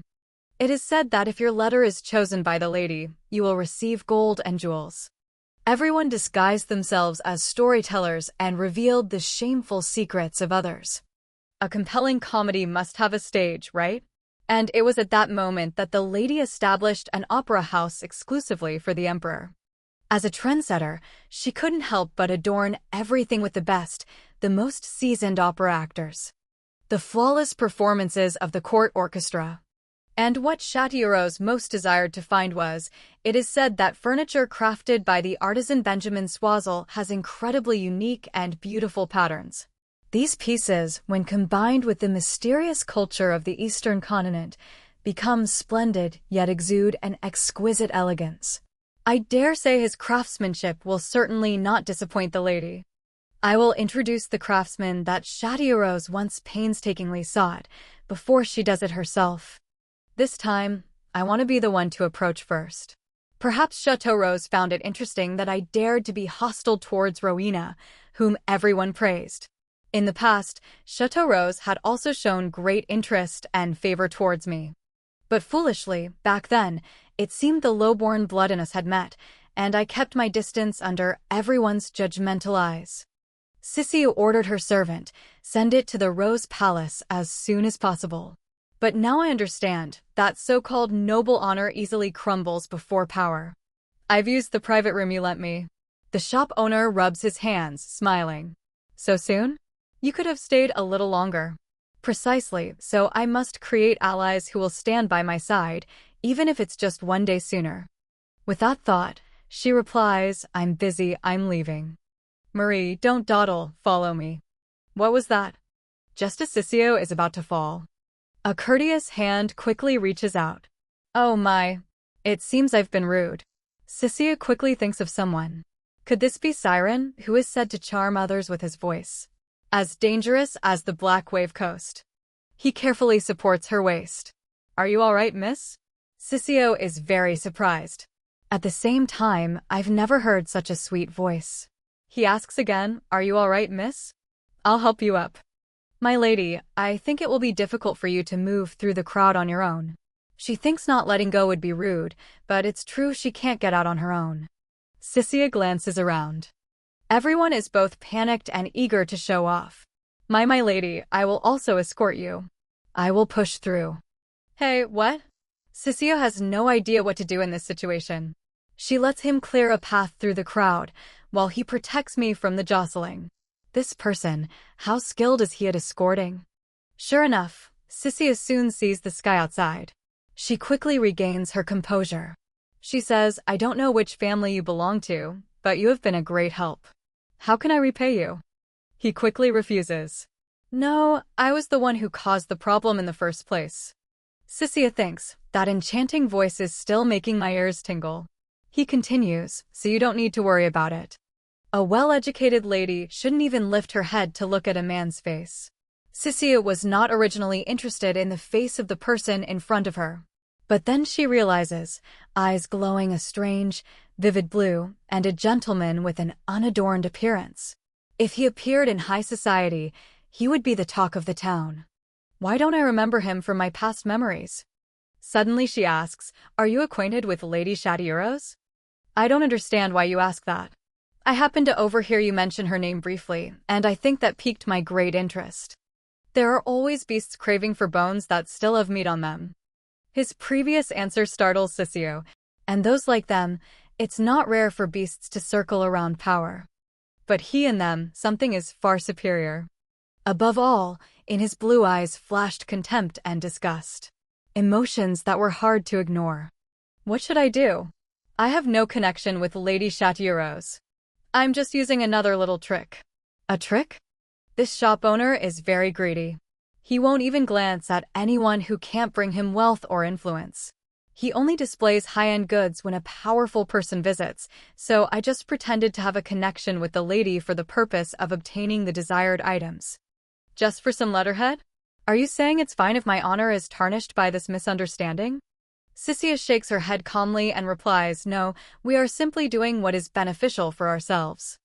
I got the item I wanted, and he can advertise that his client is a high-ranking noble with connections to the royal family, potentially aiming for the top shop in the capital.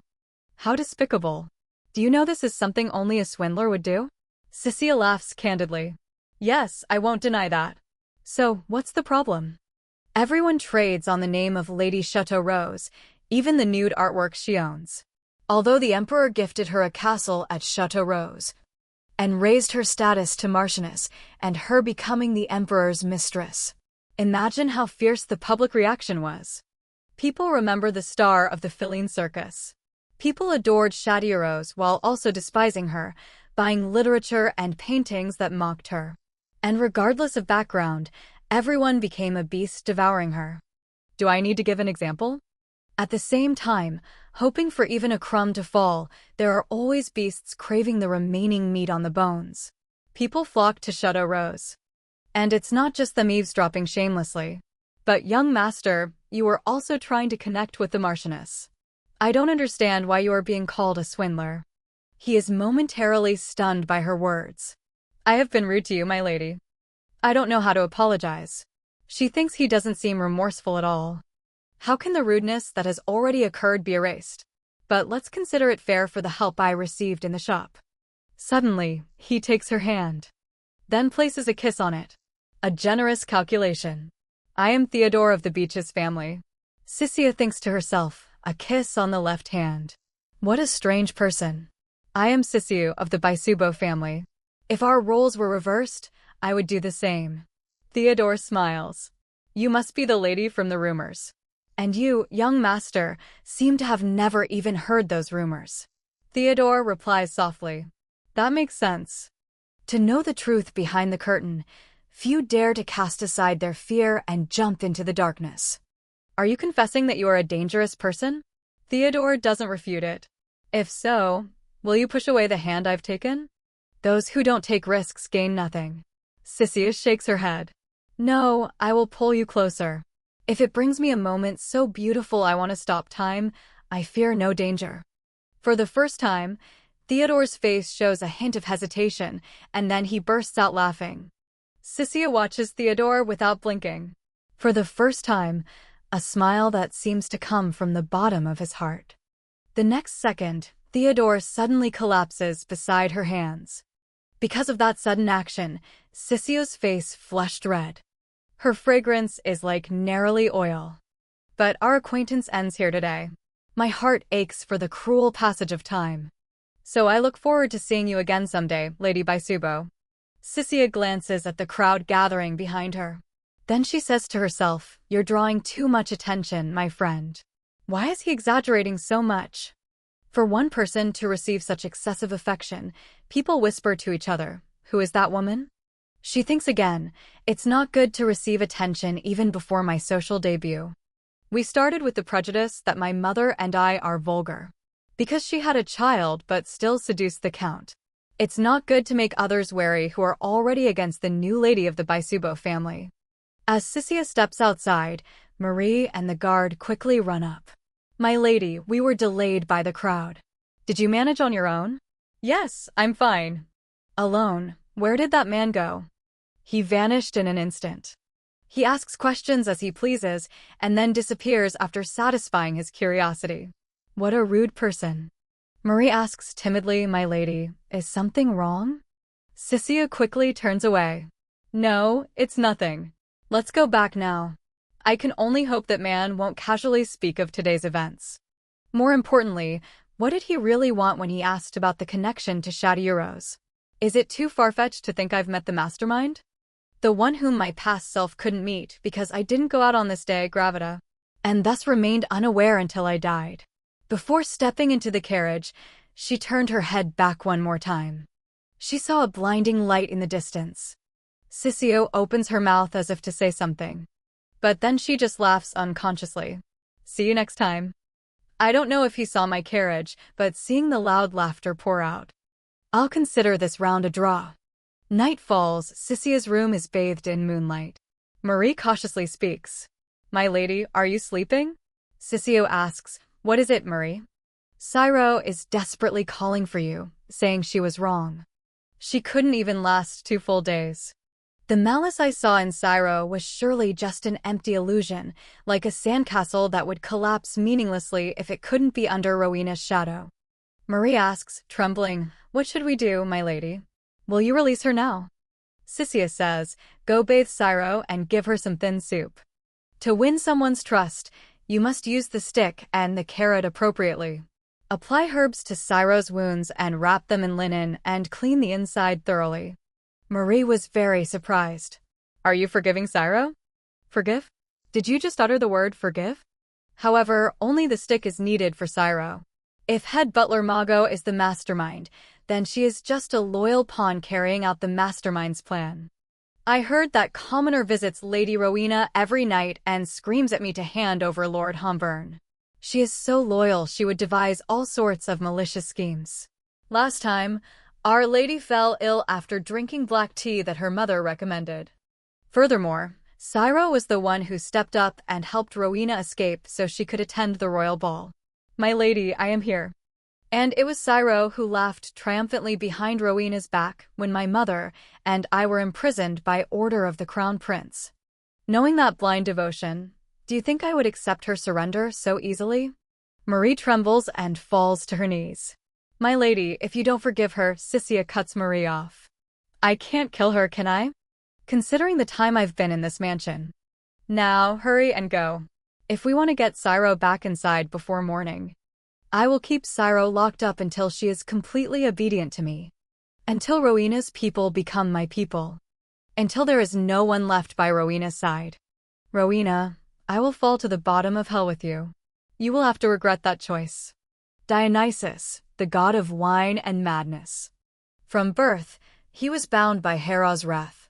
So, Zeus hid him in his own thigh to nurture him. The young Dionysus, hidden from Hera's sight, grew up among nymphs.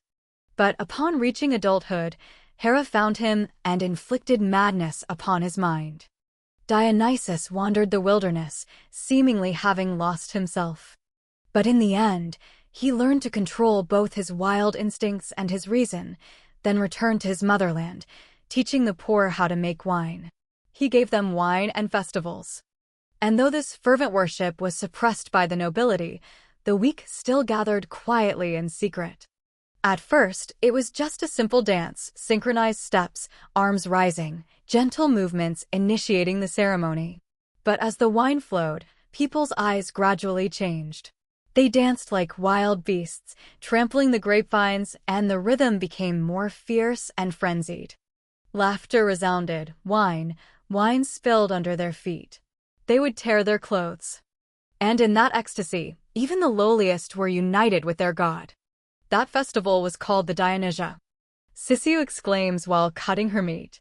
Yes, hearing that story in your wonderful voice, it sounds like a new melody. Rowena says excitedly, yes. The most interesting part is how that collective madness brought them a new form of bonding. When the worshippers fell into a state of ecstatic frenzy, it didn't just lead to primal chaos. Sissia thinks to herself, Rowena seems to have forgotten that I was once just a commoner who never received a proper education. Rowena continues, it's so interesting, isn't it?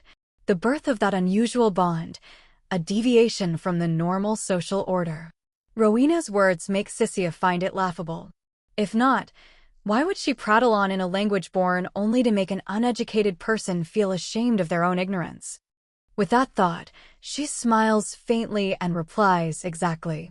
Achieving cohesion among members solely through intense emotion, completely eliminating the command of reason. That represents something far beyond mere madness. Though that ritual strayed far from normality as the boundaries of the self dissolved in emotional fusion. Sissia puts a piece of meat in her mouth, her eyes observing Rowena's expression. The sense of isolation felt by the ostracized must have been soothed by that resonant frenzy. I can respond calmly only because it's something I've studied before. If I couldn't answer, the outcome would be predictable. In her mind, she pictures Rowena looking at her with feigned innocence. Oh, I'm sorry, Sissia. You probably don't know about this, do you? Sissia remembers the hardships she endured to achieve a moment like this. How hard did I have to work, just because I hated the pitying look it gave me the most? At most 4 hours of sleep. At least only 2. Not knowing where to start, I recklessly read every book from liberal arts to trade theory. To achieve an elegant pronunciation, I held a marble in my mouth all day, to the point where my molars cracked. The calluses on my heels from dance practice, I cut them off time and time again. Even when coughing up blood from an unbalanced lifestyle. I still believed that one day, I would escape Rowena's shadow. And be recognized for who I am. Turning back time to a charity event long ago, a nun is placing a wreath on a woman's head and giving a blessing. God always remembers those who have walked through a thorny darkness to bring the light of dawn to more people. A few other women whisper among themselves. A charity event for orphans cared for by the convent. It's not bad to have a chance to do some good, but the Baisubo family's organization is chaotic. At that time, Sissia's mother anxiously questioned the head maid. What is this, Margot? We agreed to use roses for decoration to match the water pavilion. Why decorate with lilies in the middle of summer? The scent is so strong it's nauseating. Margot explains, I am also very confused, my lady. This morning, the gardener said we had to change the flowers because the previous ones had wilted. These trees were planted to provide shade. The gardener must have misunderstood the instructions. The complaints and judgments of the attendees rise. To think we have to sit under the sun like peasants. The scenery is a disaster. I didn't expect them to prune the branches so heavily. It seems their enthusiasm was a bit excessive. Sissia's mother sadly thinks of a solution. The guests will arrive in just a few hours. In the end, she can only reluctantly turn away. First, let's set up something to create shade. Hurry. Yes, my lady, I'll take care of it right away. Please don't worry too much. She smirks sarcastically. The guests will surely consider the charitable meaning of the event to be the most important thing, right? Sure enough, she turned everything into a disaster after that. The entire charity event was filled with complaints and harsh judgments. The menu is so bland. Grilled ribs? Too heavy for a day like today. A light salad or a mild fish would have been much more appropriate. And for dessert, such a bright red strawberry cake. According to dining etiquette, I was never taught that the colors on the banquet table should speak first. I also don't understand the dress code of just simple white dresses. We didn't come here to learn humility. Isn't that too restrained? Truly a low-born person, with no concept of how to organize a social gathering. Suddenly, a few children approach with wreaths. Hello, this is a head wreath I made myself as a thank you gift. We are truly grateful for what you have done for us. The two women smile kindly as they accept the wreaths, but secretly mock them. I didn't think I would actually meet the orphans. Even though it's a gathering for a good cause, I wonder if it's necessary to mix social classes like this? Does the Countess really think this is what we want? Their words, filled with contempt and dislike, are noticed by the children. Naive? Or stupid, a little girl whispers, it seems they don't want the wreaths we made. The boy beside her hesitantly replies, but we should still give one to that lady, right? The nun said we have to share with everyone. But she looks so scary. Sissia turns to look at the children. Her sunken eyes look at the children and she orders, you two, come here. The little boy shrinks back in fear. She saw me. Sissia's thin arm reaches out. I heard the Count's daughter, the one with witch-like nails, is very cruel. Seeing the boy still standing still, Sissia slowly walks over. The boy bites his lip nervously. She's going to kick us out because we're just commoners. As the footsteps get closer, the boy shuts his eyes tightly. Because even our parents abandoned us. Tears well up uncontrollably. So no one welcomes us. But surprisingly, Sissia kneels down in front of the boy and gently wipes away his tears. What are you waiting for? Why don't you put it on my head? Her action makes him open his eyes wide in surprise. A witch, she must be a witch. Sissia threatens, if you don't put it on, I'll eat you. She really is a witch. Suddenly Sissia asks, have you ever eaten strawberries? No, never. Huh?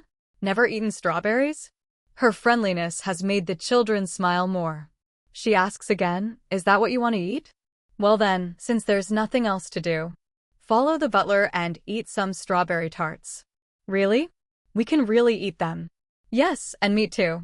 Wow, thank you, miss. The little girl asks quietly, we don't have to eat vegetable soup today? The boy smiles brightly and replies, we get to eat meat today. Real meat. The little girl refuses again. I don't want to eat fish. Really? Her innocence makes the boy laugh. It's different meat. Go thank that lady quickly. Sissia directs her hand towards her mother. Save your thanks for the most beautiful woman over there. Her mother was still preoccupied with something else at the time. Now let's go see the donation display.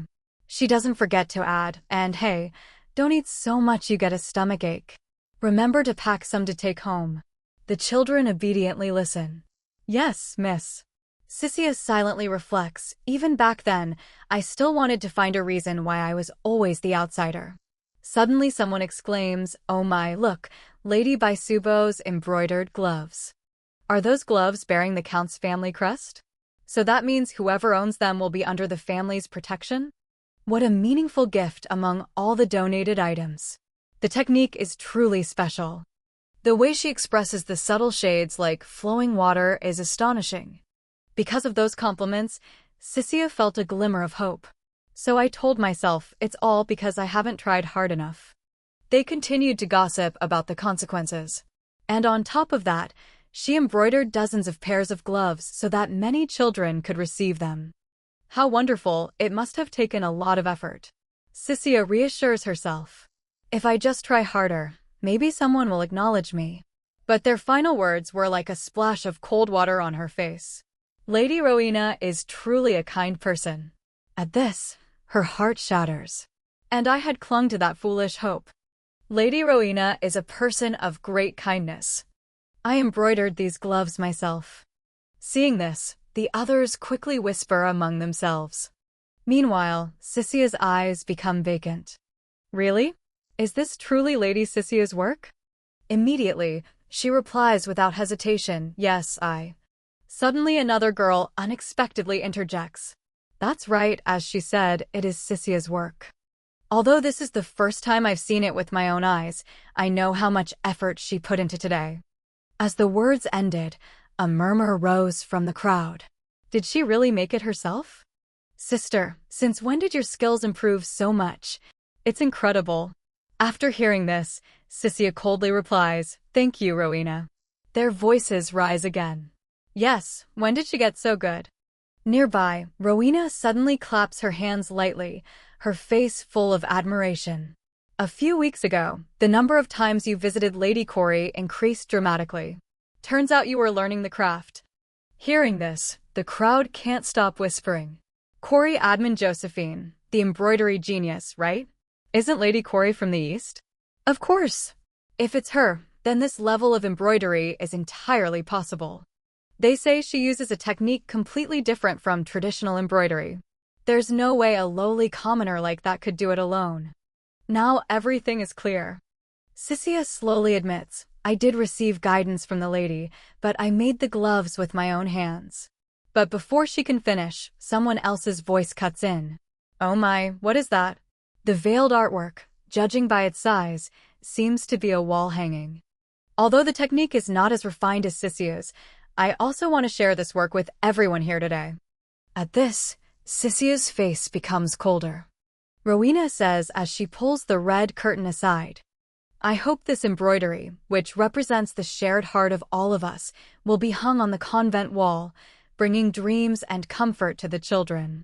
I have embroidered the crests of all the sponsoring families to represent the social responsibility and philanthropy of the nobility towards those who have nothing. Everyone stares in awe. It's beautiful. Rowena quickly explains, this is not just an act of charity, but a work that symbolizes our duty and honor. It feels like we are all united in the virtue of charity when such a noble work is placed in such a poor place. It is a great blessing for the children. This is the greatest gift we can give them. To complete such a work, Lady Rowena must have experienced deep emotional stirrings. Actually, because I have never known a mother's warmth. So I understand the children's hearts better than anyone. As the words fell, the girls shed tears of sympathy. Imagine how much Rowena has suffered. I also knew the pain of losing everything. And Sissio is resentful. How wonderful that Rowena can turn pain into such a beautiful work. Her soul is so noble. You, who had everything, there should have been nothing left for me to take. You don't have to bear that sadness alone, you can still lean on us. What is this? A deep, desperate black. It's rumored that embroidery was inspired by the rites of Dionysus. Back to reality, Sissia's eyes widen in surprise. Beside her, her mother stares at the back of her own hand. Sissia thinks, for the nobility, this level of cultural knowledge is basic. Anyone who doesn't understand is considered ignorant. I intentionally had her reread that myth, fearing my mother wouldn't be able to keep up with the conversation. She remembers Rowena's words. This time I'm learning the principles of port management, the Count's family business interests on the Solotahem coast, and adjusting export volumes, and feels dissatisfied. It's so annoying how she acts like she knows everything. Then Sissia says, Rowena, you are so knowledgeable in many fields. I am thoroughly enjoying this enlightening conversation. I'm glad I could help. But the food is getting cold while we're still praising your intellect. My throat is also dry from admiring your wisdom. You're right. I'm sorry, I was only thinking of myself. It's hard to keep up, isn't it? It's fine, I enjoy talking too. I just want you to eat while the food is still hot. The meat is only tender when it's warm, you understand, right? Yes, I'll eat now. The Countess speaks up, speaking of which, a letter arrived today, saying they will be visiting the mansion in 3 days. What are they coming here for? The exhibition will be held at the end of this month. They said they're coming to see the exhibition, so I invited them to stay at the mansion. It's also a good opportunity to meet. Besides, I have a favor to ask. Hearing this, her face darkens. A favor? A lady, an ideal role model for all young ladies. Yes, someone who can teach Sissio. A lady among ladies, a noble among nobles. Someone everyone longs to meet. And who is more suitable than the children's aunt? Lady Gia Lavalier is coming.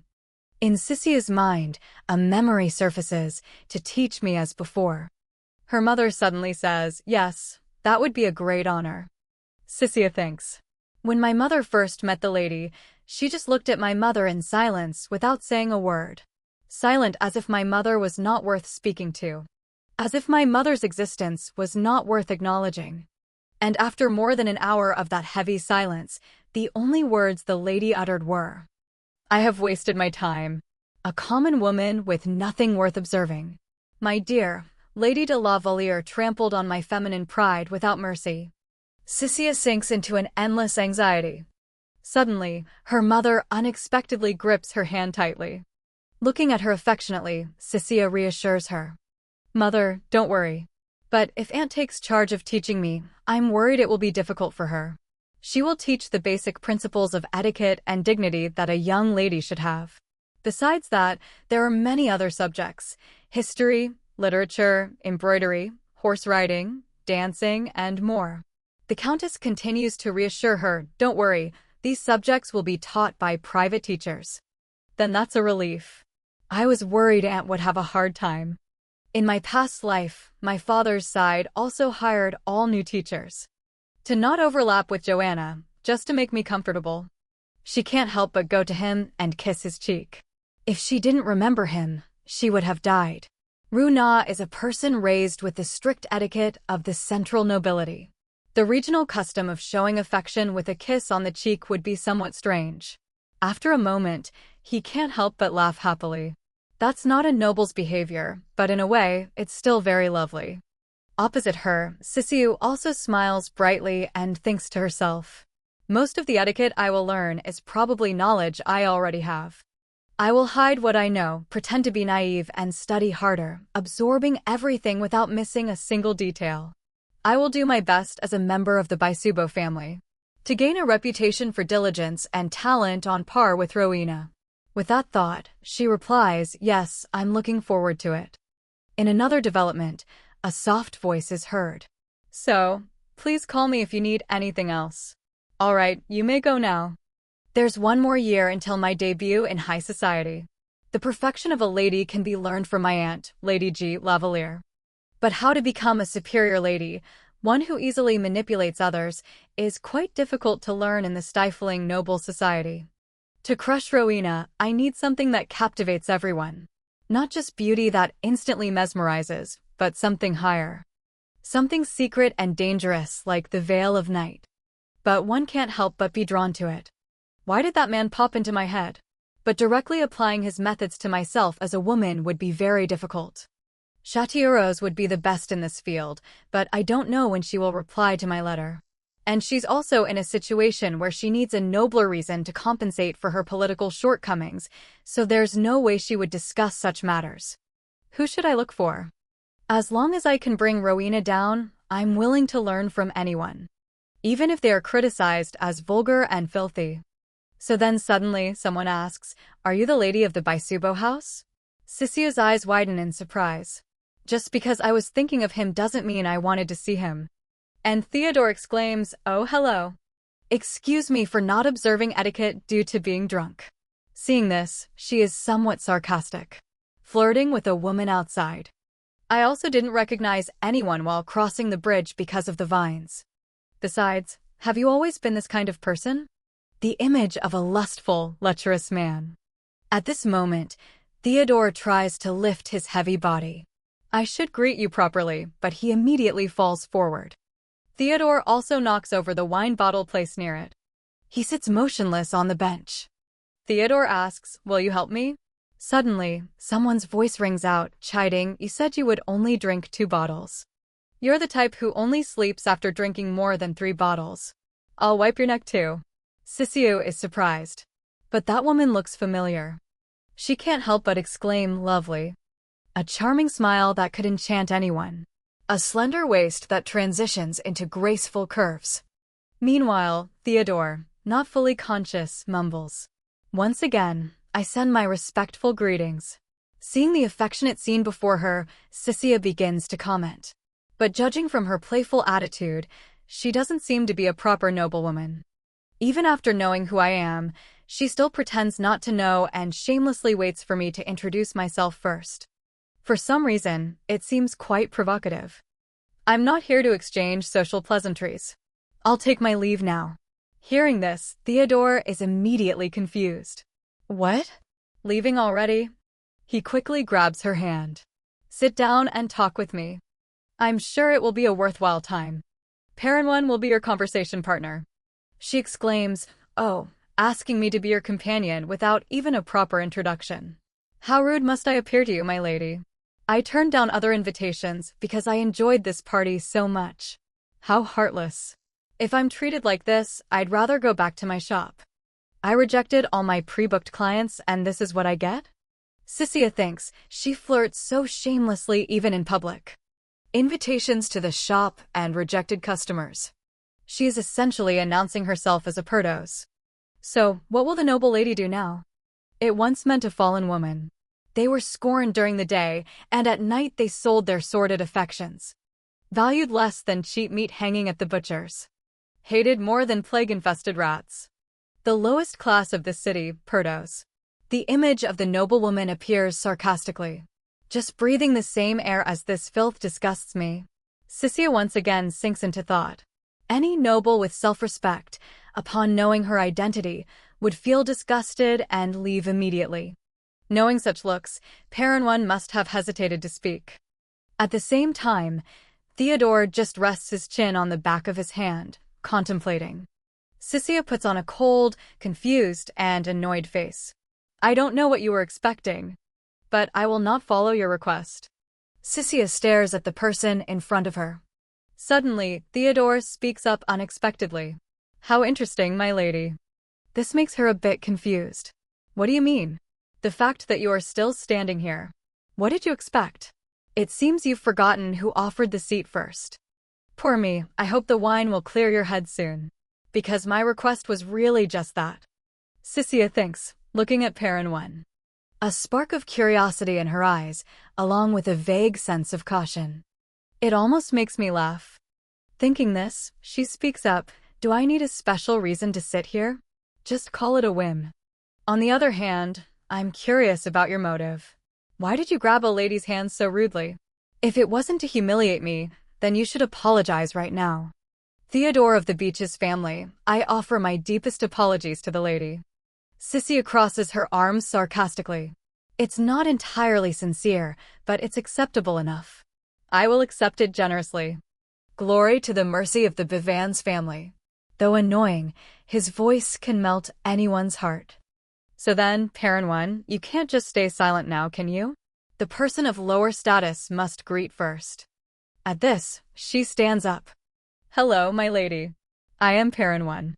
Sissia suggests, don't get too close, please. Why is she so tall? Should I retreat instead? Yes, maybe in my own way. This is interesting. Paranwan laughs and says, how absurd. What could I possibly be to you, young master? Sissia's thoughts rise. To Paranwan, I must look so naive, trying to act superior after just entering the nobility. Honestly, what's so funny? Or perhaps to her, I'm just a foolish girl who has lowered her pride out of curiosity about a notorious outcast. Paranwan looks extremely embarrassed. No, it's simply because the little lady is so adorable. You don't look much older yourself. As the words ended, Sissia quickly continued.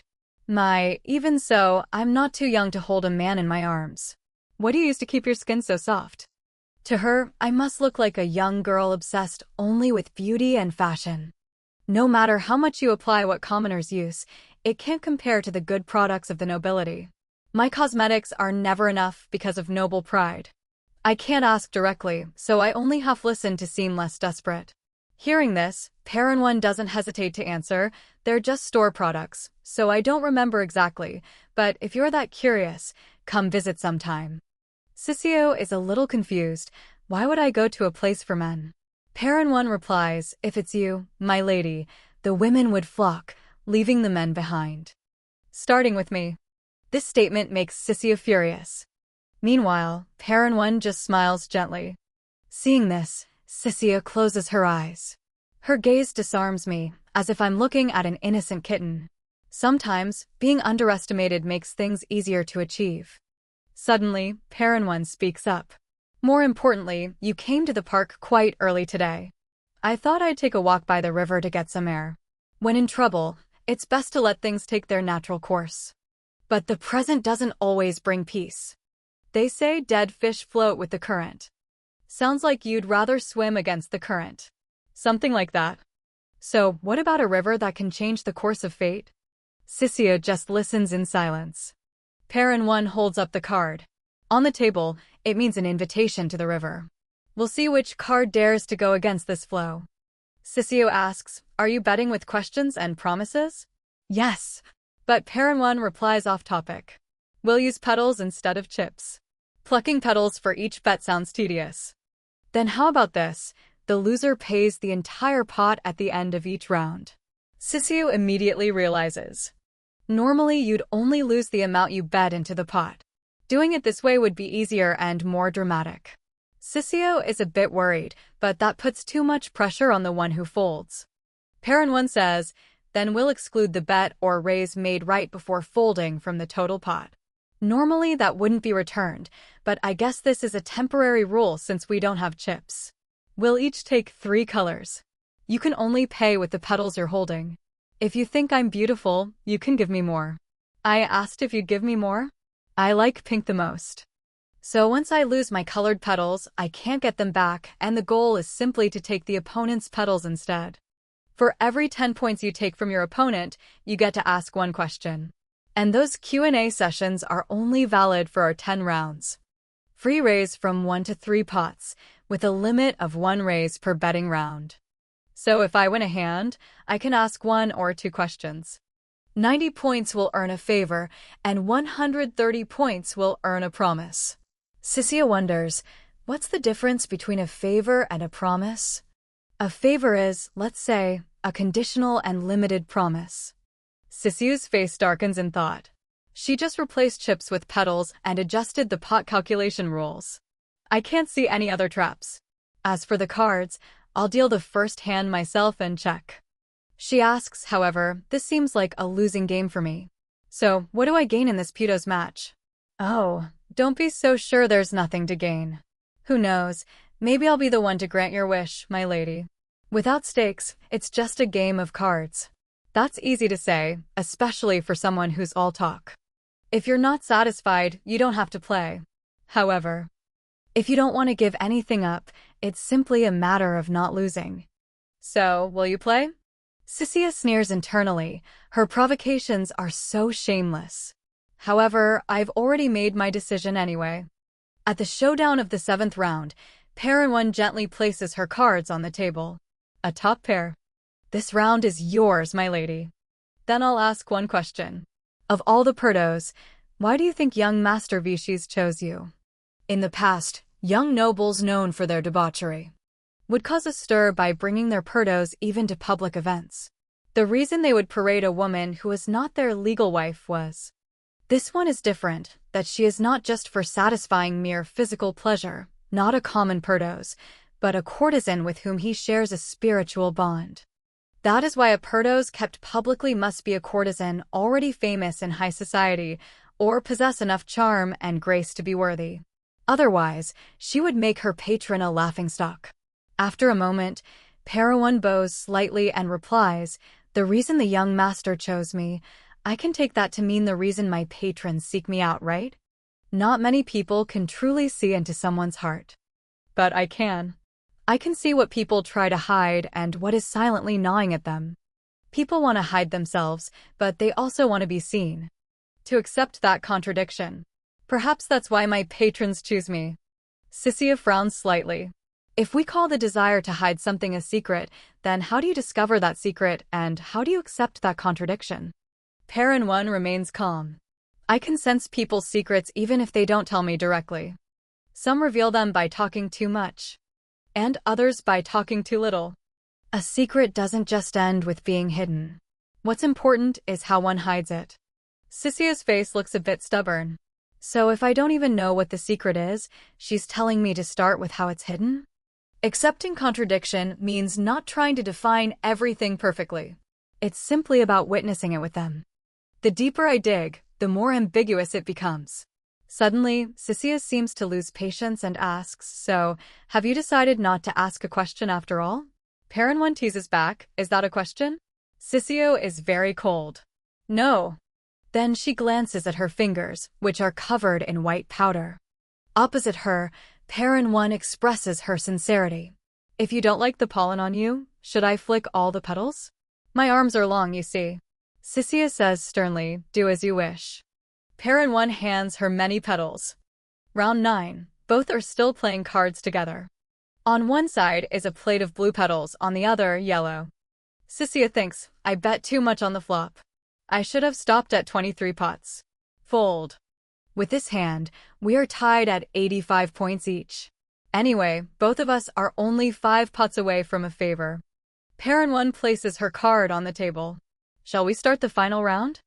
Sissia thinks I have a strong hand, but suddenly Perrin says, I'll raise 5 pots, my lady. Sorry to disappoint you, but Perrin I fold. Folding from the start means, according to our additional rule, I pay both our starting bets of 3 pots. That will end the hand. It may seem cowardly to back down now, but for someone who started the match so bravely, she has never beaten me even once. There's no point in risking everything for someone who can't help me anyway. Perrin shows a bored expression. Really? Ending it so anticlimactically? Sissia silently realizes. She seems disappointed that it's ending so quickly. Yes, I'll pay the 3 pots and end it here. It's a shame she's accumulated all those points without a single question. But I've never been a fair player. Perrin immediately stops her. No, you can't do that, my lady. Don't cling so tightly to the rules you set yourself. That's because we are following the rules. What do you mean? Now I will need to take back the petals you lost in the previous round. My lady, you don't have any 1-pot petals left. Do you have any 1-pot yellow petals to pay the 3 pots? Hearing this, Sissia's eyes widen in disbelief. Wait, the pot bet from the round Perrin won. She won while having used up all her 1-pot yellow petals. Is it possible to intentionally control the final value of the bet? Or perhaps she intentionally lost the rounds where she couldn't shape the bet to her liking. It must be a coincidence, right? Honestly, with a Puto's bet, you just need to test the waters and retreat if the situation is unfavorable. But if she arranged it so I couldn't retreat before the final round. She hears her opponent speak, remembering the rules the other had set. We agreed on the rules, didn't we? So what about this rule? The loser pays the entire final pot of each round. You must pay at the end of each round. Each of us will take 3 colors, and you can only pay with the petals you currently have. You only pay with what you have in hand. A moment later, Sissia blames herself. I was too focused on the color rule and didn't think about how many petals we actually had. At this, Sissia laughs and says, I see. Perhaps it's because nobles always have plenty of betting money. They never think about what happens when they can't pay. Perrin says sarcastically. Well, if you're so desperate to fold, you can always give me a 5-pot orange petal instead. Sissia's face darkens as she thinks. If I give her 5 pots, Perrin's total will increase from 85 to 90 pots, granting her the right to a favor, a conditional promise. So, Perrin suddenly asks, are you still going to fold? Meanwhile, Sissio is still lost in thought. My total is also 85 pots, just like hers. The favor is on the line. Perrin's voice rings out again. Or will you continue to play? Sissia replies coldly, all right then, for the final round, we'll bet everything. I don't know when I fell into her trap, but I don't think this is the right time to fold. Actually, I underestimated Perrin a bit. The skin under her makeup is smooth enough to look quite young. And I couldn't find any sharpness in her eyes, even when they were clouded with ambition. Perrin, you'd better back down. I mistakenly thought that if a noble condescended to participate, she would be moved and easily reveal information. There are times when standing still means giving up more. At this, Perrin laughs and says, the lady seems very determined to appear strong before me. As the words ended, Sissia didn't hesitate to retort. Moreover, remembering my past experiences of survival in high society, I once thought I could easily take advantage of a Putus of this level. Because I'm actually holding a strong hand, betting 3 coins. But Paranwan is no ordinary poodoo's. At this, Paranwan says gravely, the lady seems to want to believe she is in control, but too much belief can sometimes cloud one's vision. They think I'm just a lady who has never experienced social clashes and that they can easily see through my thoughts. So they let their guard down, thinking they understand everything. I call 6 coins. Hearing this, Paranwan replies call. Now for the turn, the moment the 4th card is revealed. Hold'em poker. A game where the winner is the one with the strongest 5-card combination made from community and private cards. Or you make your opponent fold by making them believe their hand is weaker. I start with a pair, 2 queens in hand. If the turn card matches the 9, 10, or K already on the board, the hand becomes 2 pairs.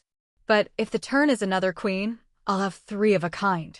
If the turn card is a jack, I can aim for a straight. At this moment, Sisiu, holding her cards, says sarcastically, arrogance is often the seed of failure. Is what the lady knows now truly the truth? Or just an illusion woven by her own beliefs? Sisiu's eyes reveal a thoughtful expression. At least getting 2 pairs is something to hope for. On the board, Paranwan doesn't hesitate to attack. What card? This is almost the strongest hand in a one-on-one match. Sisiu's attitude remains unchanged. You talk a lot, Paranwan. Perhaps you're getting desperate. I'm starting to get bored. So hurry up. Bet 3 coins. Paranwan smiles again. You are very cold. The longer victory is delayed, the sweeter its taste. I raise the bet to 6 coins. Sisiu quickly replies call. The accumulated pot total, 34 coins. The winner's score increases from 85 to 119 coins. A memory flashes back. Paranwan had once set the rules. 90 pots for a request, 130 pots for a promise. Sisiu calmly thinks. Just 11 more pots, and the winner will reach 130 pots. By pairing my private cards with the community cards, I've completed a straight from 9 to K. The hands Paranwan could be holding to beat me, and that I'm currently wary of, are Mountain with a queen and an ace to make the highest straight. The Mountain 9 to K is smaller than 10 to ace. Flush, holding 2 hearts to make a flush. Straight flush, although statistically very unlikely, if she holds a 9 and a queen of hearts, she would make a straight flush from 9 to K. And finally, no, there's no need to think that far ahead, it's not realistic anyway. Though I'm a bit worried Paranwan might be holding 2 hearts, because there are already 3 hearts on the board. My 9 to K straight already appeared by a very slim chance, so there's no way a flush would appear so unluckily.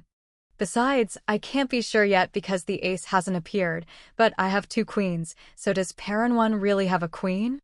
In short, she speaks up, no matter how much you talk. I can't imagine being moved by those words.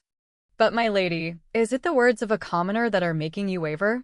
Or is it that the doubts that already existed in your heart have just been brought to light? Sisiu sneers. I've figured out your pattern. You always try to probe your opponent with vague, suggestive words. Probing? I am merely reflecting what others have hidden in their hearts, like a mirror of truth. If it is fear, then that emotion was already in the lady's heart. Sisiu thinks, what makes her so confident and calm? Even if you try to act like you understand everything, there are still things you absolutely cannot control. At this, Paranwan suddenly bows her head. Is that so? This makes Sisiu slightly startled. And Paranwan remains incredibly calm. The only thing that cannot be moved is that the queen and the hearts are always on my side. The final card, a queen. 9-10 JQK. A straight flush. A straight that perfectly matches the cards in my hand has just appeared in the community cards. My pocket cards have been nullified. How ridiculous. A queen appears right after she mentioned a queen and hearts? Did she cheat? No, there was no unusual feeling. Did she act too quickly for me to notice? Suddenly, a voice awakens Sisiu. What are you doing? This startles her, her eyes wide with surprise. What? Paranwan smiles and reminds her, it's your turn to bet, my lady. You want to continue this hand, right? You think I'll sit still when the exact card you predicted was just flipped? I only mentioned a queen and hearts. Are you implying I tampered with the card? Does the situation look that way? My lady, do you have any proof? The lady herself knows it too. You were the one who looked at the cards before, and you were the one who shuffled in the first round. Indeed, there were no strange signs like creasing the cards or any other tricks. Perinone's voice and Sissio's thoughts intermingle. 10 hands, we alternated shuffling, and both performed the cut to ensure fairness. I always cut the cards differently, so it's very difficult to guess the cut position in each hand. Neither of us put our hands under the table during the game. The deck is short, and the cards are large, so if someone tried to hide a card, it would be immediately obvious. At this, Perrin explains, even if I performed a false shuffle or a pre-shuffle, if I really wanted to cheat, I wouldn't be foolish enough to set up a hand that looks so suspicious everyone would notice. There are countless ways to do it much more discreetly and perfectly. Sissia thinks. That's true. Because it looks like cheating, it makes it easier for people to believe. Or she intentionally made it look so unrealistic that it became plausible. As I said, I can only say that the queen and the hearts were on my side. Sissia bows her head slightly, looking down. Her face darkens as she says nothing. She stares at Perrin, who still maintains a suspiciously calm demeanor. Sissio observes the sequence of cards on the table and remarks, a royal straight flush. Her eyes grow colder. So Perrin is probably just pretending to have a strong hand. Now it's all or nothing, so the obvious strategy for both sides is to pretend to have a strong hand to force the other to fold, regardless of the actual strength of our hands. I wonder if you, Perrin, a low-class Perdos, are qualified to make a promise to a count's daughter? I am not a merciful person, so I hope you are not lying. Let's just fold. You won't have any more hearts. However, Perrin reaches over and taps the person next to her, urging him. Wake up. You have to be a witness for this hand. Because no one would believe a Perdos's word that she made a promise to a count's daughter. Raise 6 points, current total bet 43 pots. The winner's score, 128 pots. Now there are only 2 choices, call or fold. The past rushes back, their conversation once again appearing. The difference between a request and a promise. What is a promise? A request is a conditional, limited promise. Then Sissio contemplates for a moment. If I call her, the winner will exceed 130 pots and have the right to demand a promise, guaranteed by the young master. If I fold, I will have to fulfill Perinone's request. Her expression. I can't read her. She even invited the young master as a witness.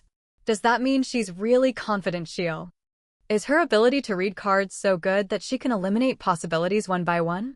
Or did I fail to notice her cheating by switching to the Queen of Hearts? Or did she intentionally set up a dramatic hand to push the score to 130 pots, forcing me to show my cards? No, if it's all just a coincidence, then does she really have a heart? Does she really have a stronger hand than me? Fold. If I fold, I won't get to see my opponent's cards. But anyway, Sissio decides to say, I will fulfill your request, but let me see your cards. Perrin, what cards do you have to be playing so recklessly? In the end, you have nothing of value, just junk cards. She dares to counterattack with a hand like that? Meanwhile, Perrin just smirks. Going against the flow doesn't just mean resisting it, but also moving with its rhythm, reading its direction. Letting yourself go with the current. And when you see an opening to break through, you accelerate at the right moment to guide the flow in your direction. Does that answer help you understand? Hearing this, Sissio looks disappointed. I only thought about resisting the flow, never thought about making it my own. Tell me, what is your request? My lady, do you know what the life of a Perdos is like? Gentlemen whisper words of love at night.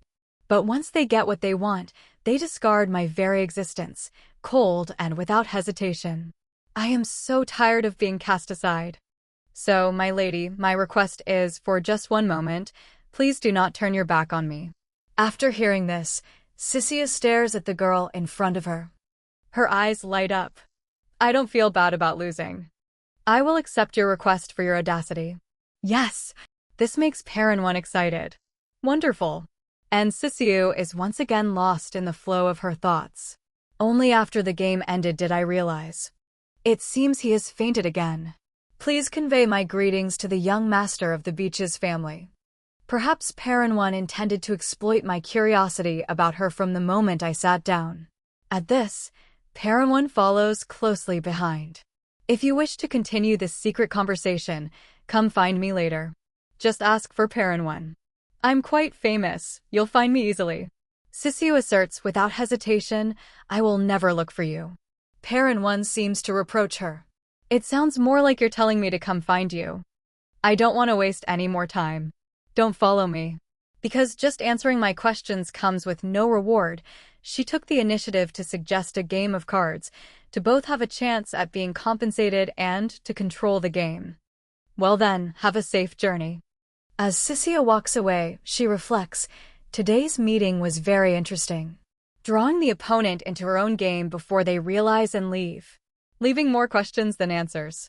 Yes, that's what I admire most. An aspect of the ideal person I want to emulate. Paranwan pokes her finger into the other person's body. It's time to wake up. She's gone. You don't have to pretend anymore. At this, Theodore gently brushes his hair. I know. Paranwan asks, are you satisfied now? Theodore suddenly asks, you went on the river. Did you stack the deck? You know my tricks are not as good as yours, master. You were just lucky. It was a wet board where either of them could have had any strong hand. That's not strange at all. Even excluding the possibility of a full house or four of a kind, a flush or a straight is still a better option to probe the opponent's reaction. I said that because it was more logical. Paranwan speaks calmly. If the Queen and Hearts are always on my side, I tried to leave plenty of room for interpretation. But among all possibilities, the Queen of Hearts actually appeared. I looked cool, didn't I? Yes, you did well. But I'm still a bit sulky. Anyway, I wouldn't dare to cheat in front of that lady. Cover yourself a little. I think I understand now why you told me to play with her. Sissia Bisvala. The lady of the Walsh house is as beautiful and demure as the re attached to her name. Though only recently adopted into the Count's family, her gestures and demeanor are more noble than those born into luxury. Anyone looking at her could mistake her for having lived her whole life in the nobility. Theodore rests his chin on his hand and asks, is that so? Paranwan adds, but what impressed me the most was her composure. She wasn't ashamed of losing. Others, when they lose, usually get angry, throwing cards and shouting that wench cheated. She must have hidden cards in that cheap dress. You think I would really lower myself to bet with a lowlife, then try to deny the result, making excuses for not betting with someone of lower class? But Sissio is different. Not exactly straightforward, but I think she has a certain gentleness. A lady from the south who just arrived a few days ago, where did she learn to play poker? The way she quickly pointed out the flaw in the variant rules from the beginning and her strategy throughout the 9 hands.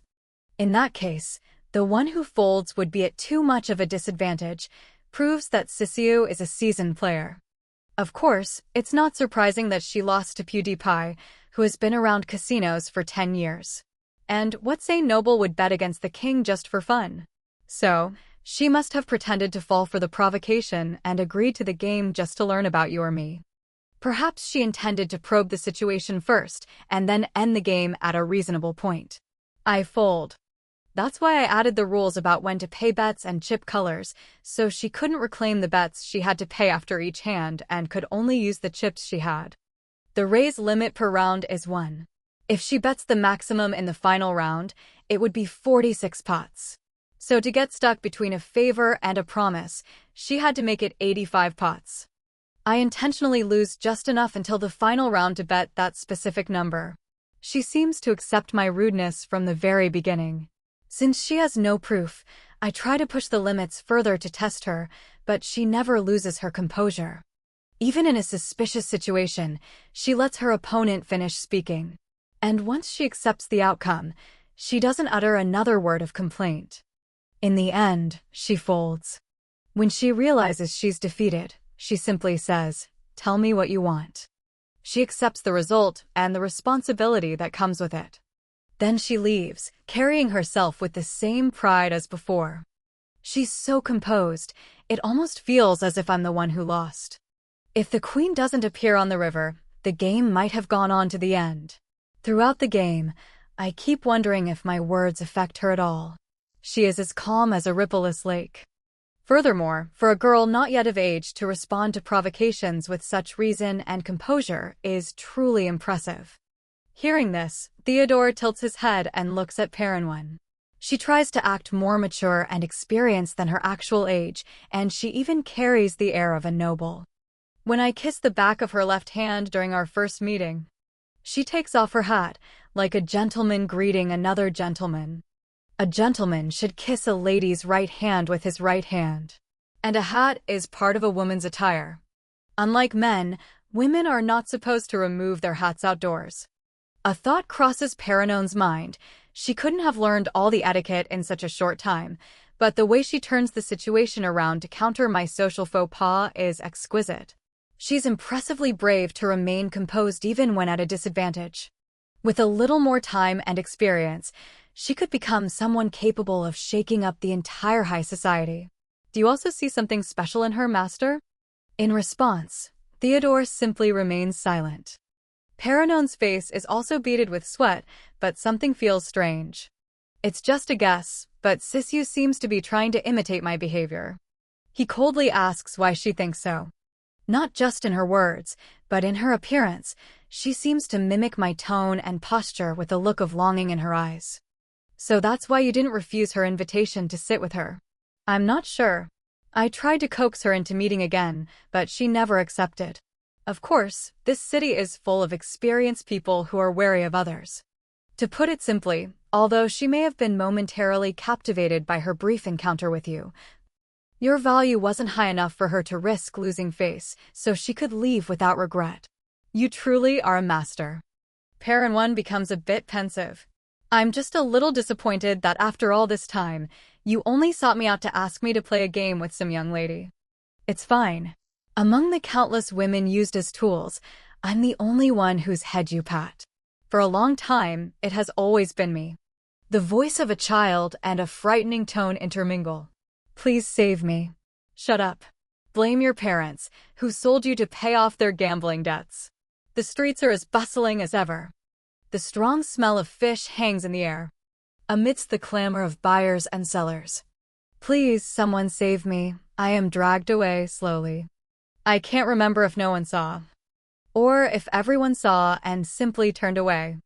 A young and innocent Paranwan asks, "What's going to happen to me?" Curious? You'll find out when we get to the shop. An 11-year-old girl. Please no. An adult touches Paranon's face, assessing her worth. However, a knife stabs him from behind. The man immediately collapses to the ground. At this moment, Paranon's eyes are fixed on the person in front of her. The only thing I want to remember are his eyes. Eyes brighter than the sun, standing amidst the crashing waves, looking straight at me. After a moment, Theodore says in a low voice, "Do you want to come with me?" And I know, that gaze did not overlook me. At the place I was taken to, I learned all sorts of strange things with other children. In my free time, I would sit and watch the adults gamble, sometimes running errands and delivering things for them. Our savior, we called him Master. One day, I don't know why, but I gathered all my courage to offer advice while the adults were playing cards. It wasn't because I was brave, but because I longed to be special to my master. He asks curiously, "Did you arrange the card combinations with the highest win rates?" She answers with a slight hesitation, "Yes, I might be wrong, but I calculated it for each position." After considering for a moment, Theodore suddenly asks, "What's your name?" She blushes, smiles, and replies, "Paranwan." You're a clever girl.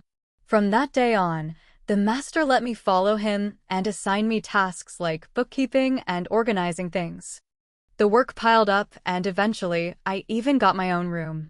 I was also allowed to accompany the master outside. Thinking back, that time was truly uncomfortably hot. Grasping someone's hand, the old woman sobbed and pleaded, "Please pray for us. Every day, I pull corpses from the shore. That sea monster must have taken my son's life. Father, Please pray to God to give us the strength to kill the Leviathan. I can even guess what people call each other outside. Theodore suggests gently. Hey kids, wake up. Your families will surely come back. I will pray for everyone. On that day, the Lord will use his mighty sword to strike the Leviathan. Punish that slithering serpent, Leviathan, and annihilate the monster hiding beneath the sea. That evening, as everyone continued their journey, someone suddenly began to complain. Damn it, I can't pretend to be an alchemist anymore. Those guys are just obsessed with groping corpses. If you're going to do it, at least pick a woman's body. Have you no self-respect? Hearing this, the aide immediately stops his horse and turns back to warn them. You'd better watch your mouth. The master doesn't give second chances. TCH, I really can't stand taking orders from a kid who isn't even 30. Seeing this, Paranwan sweats and thinks to herself, the atmosphere is so tense. I shouldn't cause trouble, but whenever I open my mouth, I speak slower than others. Suddenly, her horse stumbles, causing her to cry out in surprise. Then she explains shyly, Master, I'm sorry. My words feel like they're being swallowed up. Theodore reminds her in a low voice. When walking on sand dunes, you must take short steps. Here, hold my reins for a bit. It's starting. The fireworks on the way back should have been familiar, yet every time I see them, it's like the first time. Perhaps it's because I can never figure out what the master is thinking at that moment. I don't believe in God. Time flies by. Soon, it is the next morning. Paranwan whispers softly, I love you, master. Every time you gently touch me with a gaze reserved only for me. Even knowing that those who oppose you will end up as corpses washed ashore, I don't feel afraid. Stroking Paranwan's head, Theodore declares, from now on, become a lure and entertain the guests.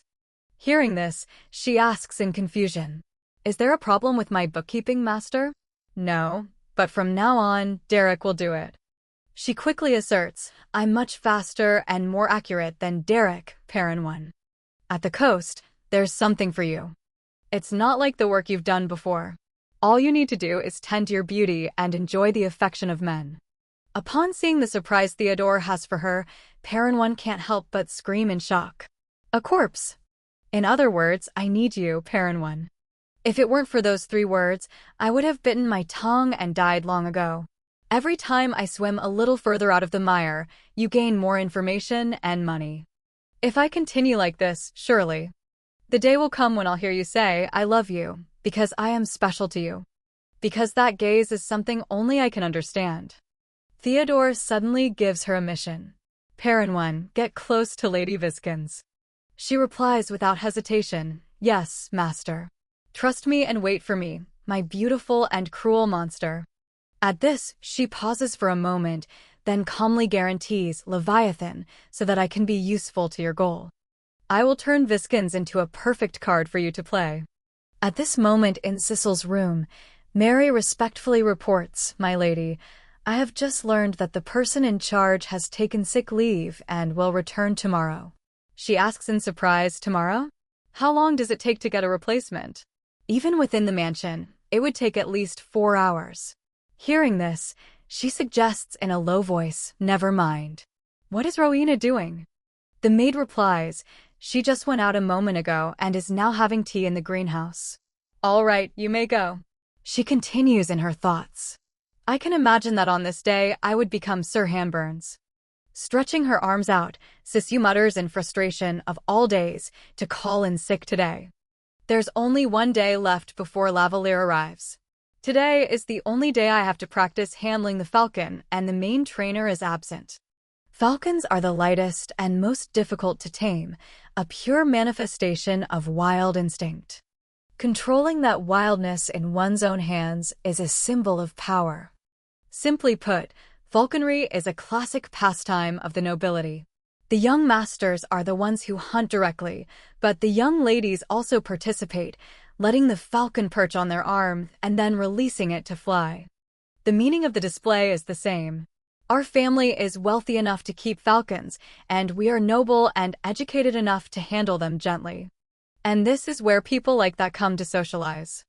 A few curious nobles gather and whisper amongst themselves. Did you see that young man earlier? With his long, messy hair, he dares to attend. In the end, his hair got tangled in the falcon's wings. Enough, it's a waste of breath to talk about commoners like them. I thought he would cause a bigger scene today. I have no interest in talking to anyone. Such a quick refusal.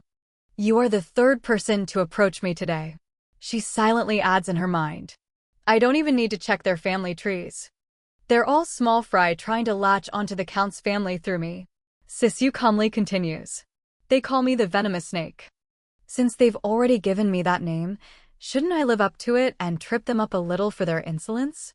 Reaching her hand up high, she thinks to herself. Back then, I practiced releasing the falcon as if my life depended on it. Back then, it was out of annoyance, but now the goal is different. Most of the nobles who gather at the hunting grounds later become powerful figures in the empire. If I want to gather forces to confront Rowena, these hunting parties, where factions have yet to solidify, are the best place. The falcon I used to train is probably still here. Building trust is crucial in training, so I really wanted at least one session with the trainer. But at this rate, I'll have to train by myself. I don't want to draw too much attention. Where should I practice? Where is there enough space for the bird to fly, yet still private? But the fountain garden over there didn't have glass walls before. What happened? That's right. Now I remember. Why were those glass panels removed? The fateful love story that Cyro was always chattering about. When Rowena went to buy a welcome gift for Lady Lavalier, she pointed to a brooch and requested, I'll take this one separately. She also bought an expensive brooch for Sir Hanburn but was too shy to call him herself. Looking at the brooch on the table, Rowena expressed, I want to give this to him and ask him to be my escort. At that moment, Cyro secretly called Sir Hanburn for Rowena. And right then, the old chandelier in the garden fell.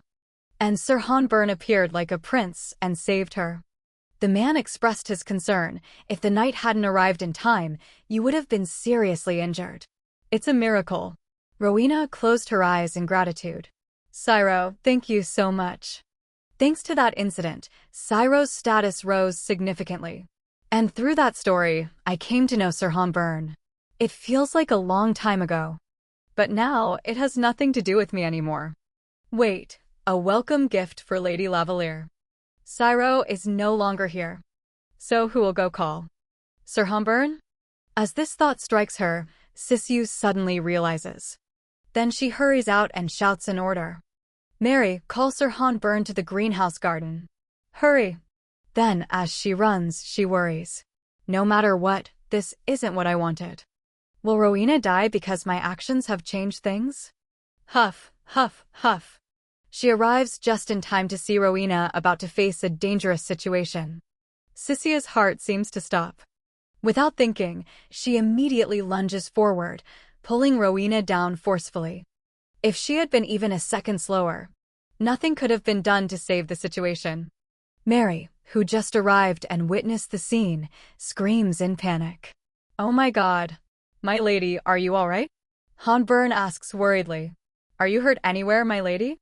Sisyu doesn't answer them and quickly checks on Rowena first. Are you okay? Sweating and wide-eyed, Rowena exclaims, Sister, you were truly amazing just now.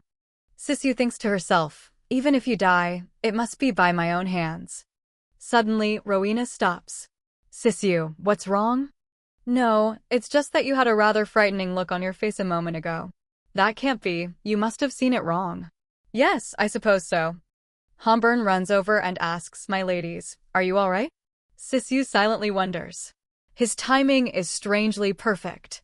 Mary, panting, says, I'll go call a doctor right away. Let me call more servants to help. We must get you away from here. Sisyu thinks to herself. Good, call more people to spread this good news. Did you hear? The new lady threw herself to save Lady Rowena. Oh my, could it be that the gods sent that lady as a new family member to create this miracle? Sisyu thinks it would be good to sway public opinion in the mansion in her favor, but she wants to handle things quietly. She calls to Mary. Lady Lavalier is arriving tomorrow. Do you really want to make a fuss? The maid hesitates. Yes, but just inform the butler. We'll handle the scene first, and then report to the Count when he returns. Mary asks, is it really okay, even with something this major? Are you truly all right? Yes. Help me keep this quiet. The fewer people who know, the better. Sissy helps Rowena up. Come on, can you stand? Sir Hanburn, please help Rowena, take her to her personal maids, and call a doctor to examine her. Lady Sissy, you should also get checked. After I speak with the butler, I'll go to the clinic with Mary. Sissy, aren't you coming with us? I need to deal with the wreckage in the garden first. Sissy kisses her on the cheek. Rowena, are you okay? You must be strong. Yes, I'll take good care of my health. Sissy thinks in frustration. Honestly, what's there to be so happy about? Seeing that face just makes me want to shatter it. Then, please take care of Rowena for me. Hanburn glances at her and thinks. I'm helping Lady Rowena up. Strange, she's barely injured at all. If that's the case, then the one who took the full impact was. He notices Sissy's scraped hand. And her heel as well. I feel like I'm making foolish decisions. On her side, Sissy is secretly pleased. Sir Hanburn is the only witness I need. This glass greenhouse was a reward and a sign of blessing bestowed upon the Count's family by the royal family in recognition of their contributions to the extremely successful seaport project. So now, a problem has occurred with the symbol of our amicable relationship with the royal family. Count Baisubo would surely want to keep this quiet at all costs. But in my previous life, because the foolish Cyro went around bragging about his achievement, the rumor spread everywhere, and it was impossible to contain. In the end, the royal family was angered by the negligent management and even ordered the glass walls to be dismantled. At this moment, the butler arrives and says, "My lady, I'm so glad you're not injured. I am truly sorry. I don't know how to atone for letting you experience such a terrible thing." Sissy thinks.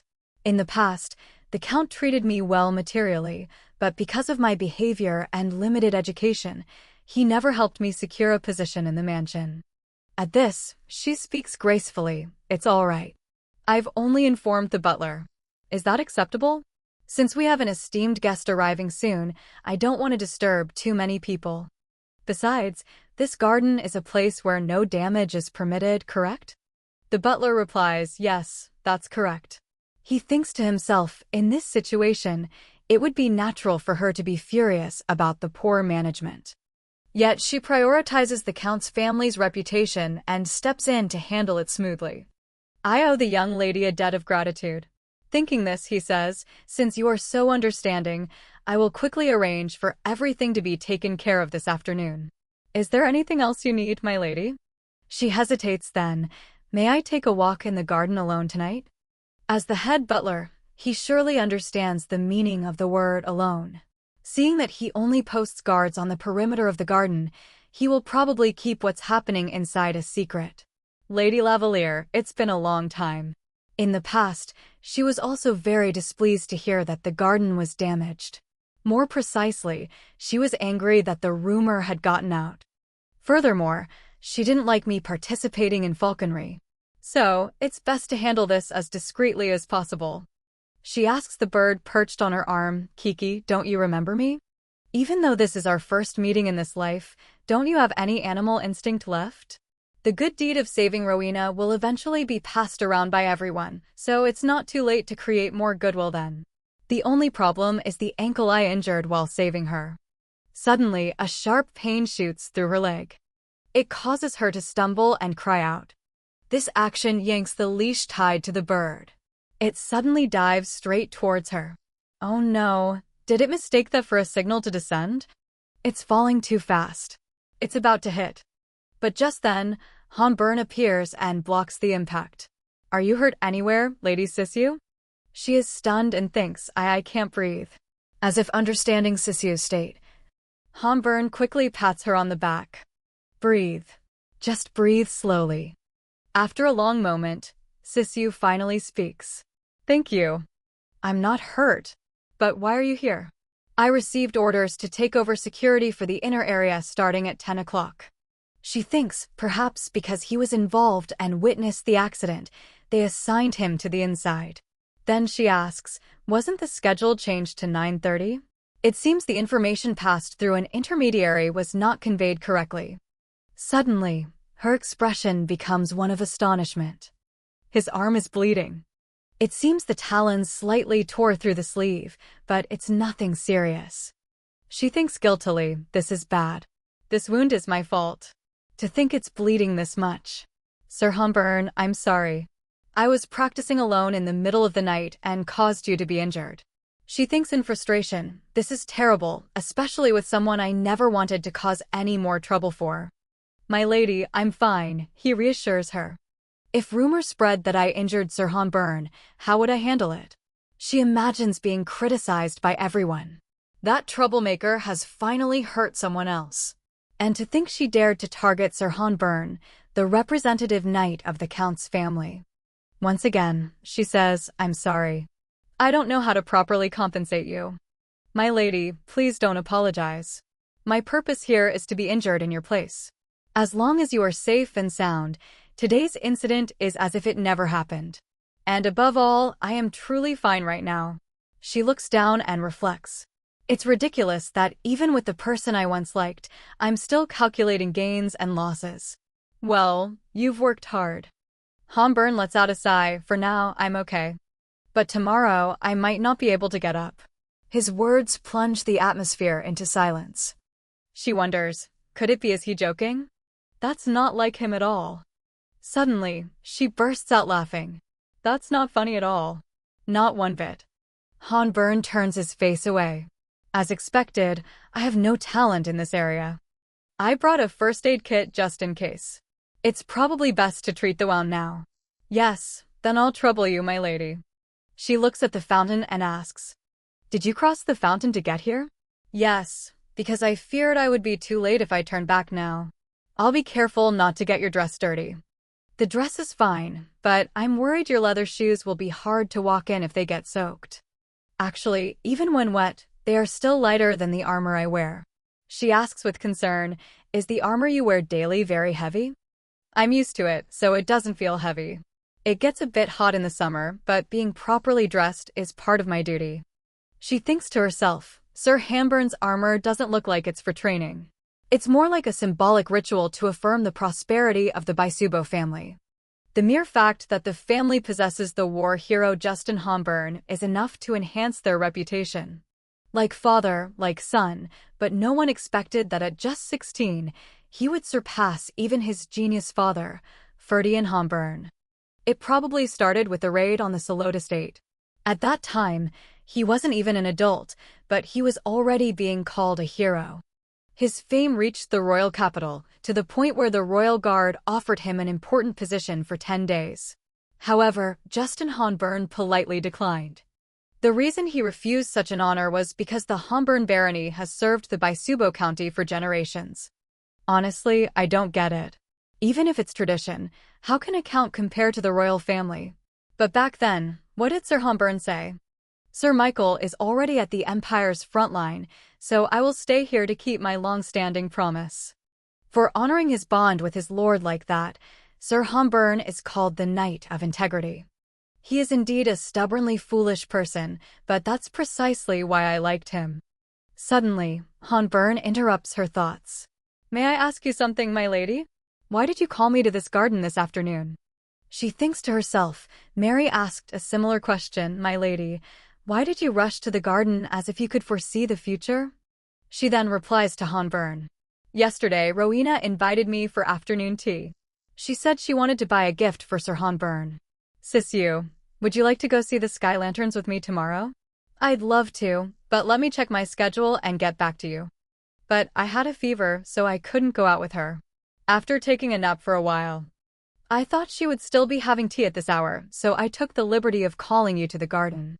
She continues in her mind, except for the invitation being real, the rest is a lie, but I'm not too worried about the secret being revealed. She continues, actually, I'm only telling you this to repay you for saving my life, but now that I think about it, I feel guilty for sharing secrets. So please, keep this between us. She knows very well that since he is a man who keeps his promises, he will not break this one. Hanburn replies, yes, if that is your command.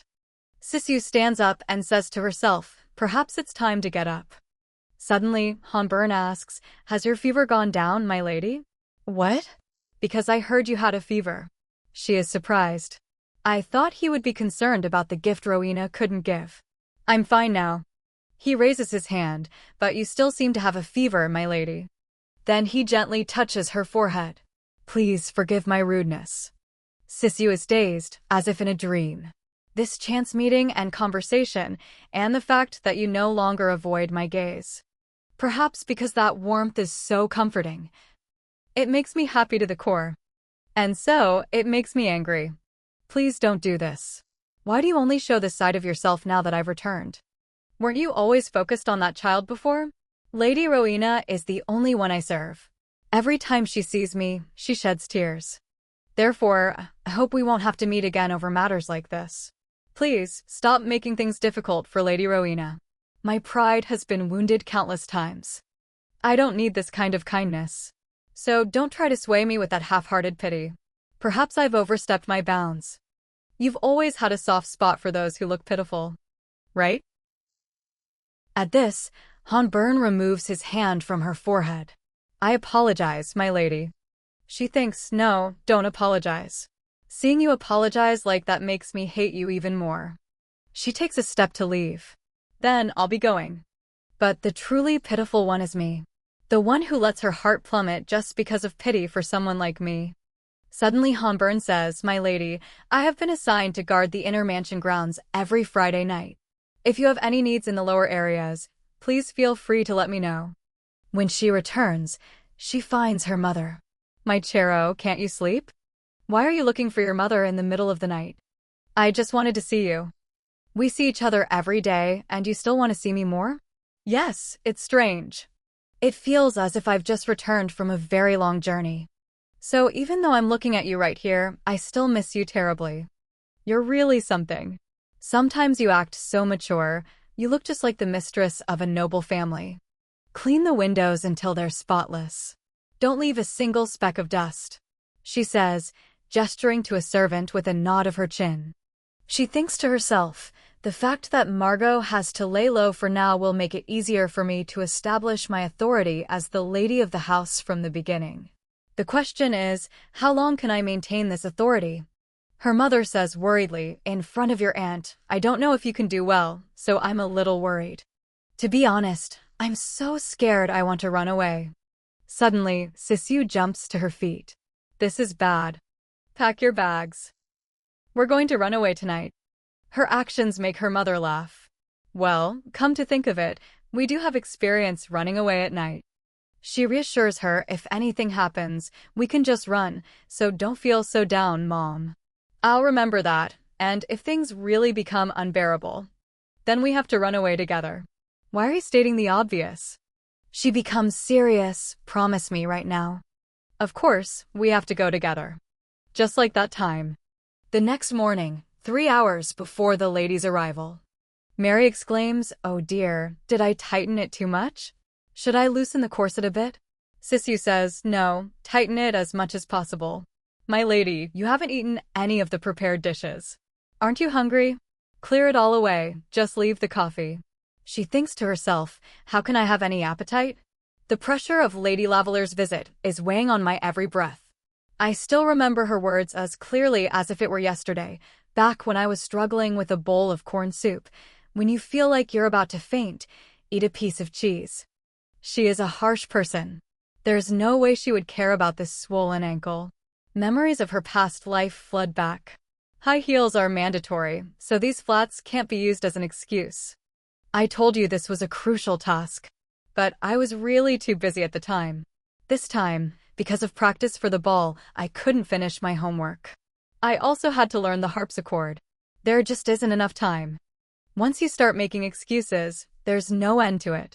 Life is inherently difficult for everyone. It's always a series of struggles, a succession of situations for which we are never prepared. You say you lack time this time? Some days your body suddenly falls ill, some days the weather turns bad, and some days you have to attend weddings or funerals. These unavoidable things will always happen as long as you're alive, and it's by facing them that people gradually accept you as a part of society. I'm trying to. What am I supposed to do if willpower alone isn't enough? If your willpower isn't enough, then you must borrow someone else's to get it done. It's a truth so right it's hateful. I saved your worthless life, so the least you can do is make an effort to keep up with me. Learn to respect the person who is trying to remold you. Respect, huh? Sounds nice. But hey, if you really want to change someone, then please fix that damn look in your eyes. Get rid of that gaze that looks at others like insects. You're so incompetent that you fall behind others, yet you don't even have the humility to learn. All you can think about is chasing after men. Do you have any idea how much I've sacrificed for you? Or did your mother only teach you the trick of luring men into bed? She bites her lip in anger and says, "Shut up, you crazy woman." And, do you have any idea how my mother lived for my sake?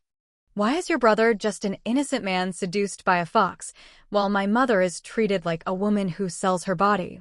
You scoundrel, you don't even have an ounce of respect for other women, yet you want to be a mother? How ridiculous. I must witness that smug face of yours contort in humiliation. Just seeing that sight would probably make me laugh triumphantly for a whole week. That's why even the baby died, terrified of its own mother. She's an emotionless woman, as cold as a log. I heard the child she struggled so hard to have was miscarried in China. Clearly, that body is no better than a doll. She screams, "Give me stone." Her face contorts tragically. I laughed heartily, just as I had promised myself. But no, not at all. There was no joy. Just then, Mary calls out, "My lady, are you all right? Your eyes are red." Sissy snaps out of her memories. "It's fine. Go get my dress for me." From that day on, Lady Lavalier completely cut ties with the Count's family. Until her adoptive father passed away, she never sent a single reply. And yet now, just to please that person, I have to put in so much effort to dress up. She laughs hollowly. What a joke of fate. Thinking of the contempt and humiliation to come, an indescribable indignation rises within me. Is it possible to be submissive without losing one's self-respect? Standing on the line between pride and submission is truly an arduous challenge. A servant's voice calls out, "My lady, let me help you with your attire." She replies, "Very well. My lady, we are waiting on the first floor to receive you. Please go ahead, we will follow and assist." She thinks, I believe it's been 2 days since the head maid's suspension was lifted. She is indeed connected to that old woman, so her tone is quite heavy-handed. Seeing the hostility gradually appearing in their eyes, it seems Margot's cronies are starting to get aggressive. She walks past the 2 maids and orders, "Let's go." The 2 of them whisper as they watch her. Why is she dressed like that? She looks like she's preparing to go to the academy. To welcome an esteemed guest, one should dress splendidly like Lady Rowena. She truly doesn't know how to read the situation, always lacking. Even her fastest walk today looks clumsier than usual, don't you think? I wonder how embarrassed she'll be when the lady arrives. That fool. Suddenly, Sissy stops right in front of a hand-shaped statue decorating a table. This makes the 2 of them stop their malicious talk. Unexpectedly, Sissy swings her arm and knocks it over. They exclaim in shock, my lady." She says calmly, "My hand slipped." "Do you know where I come from?" They answer with trembling voices, Yes, we heard you come from the south, my lady." "Yes, that's right. Did you think I wouldn't understand just because you spoke in the northern dialect?" "You fools." What? What we mean is, how does she know the northern dialect and my lady? I am sorry." Her face darkens as she threatens, "I don't want to hear another word from you little rats. If I catch you again, I will cut out your tongues on the spot." With that said, she continues walking. She thinks to herself, actually, I don't understand what they were saying. The insults I know by heart because I heard them every day in my past life. But it's common not to understand the maids from other regions. The empire is vast. Still, with that kind of whispering and insolent attitude, the content isn't hard to guess. They start trembling after just a little questioning, yet they still gather to gossip behind my back. Come to think of it, Mother must have repeatedly told them to put away all items with child-related symbols.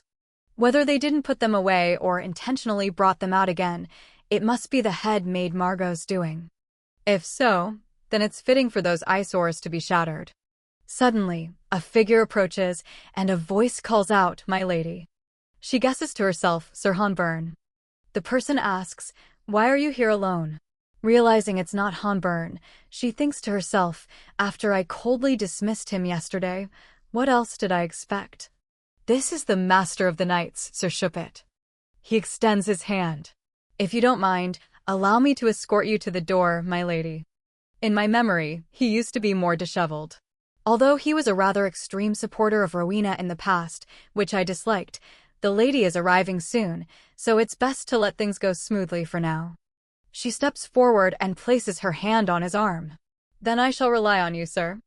As they walk, she thinks to herself, yes, everything must proceed smoothly.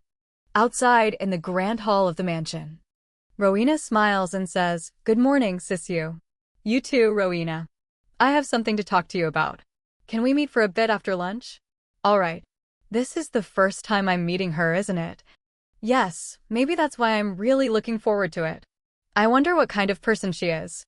She thinks to herself, will I be able to stop myself from uttering insults about Stone when the carriage door opens?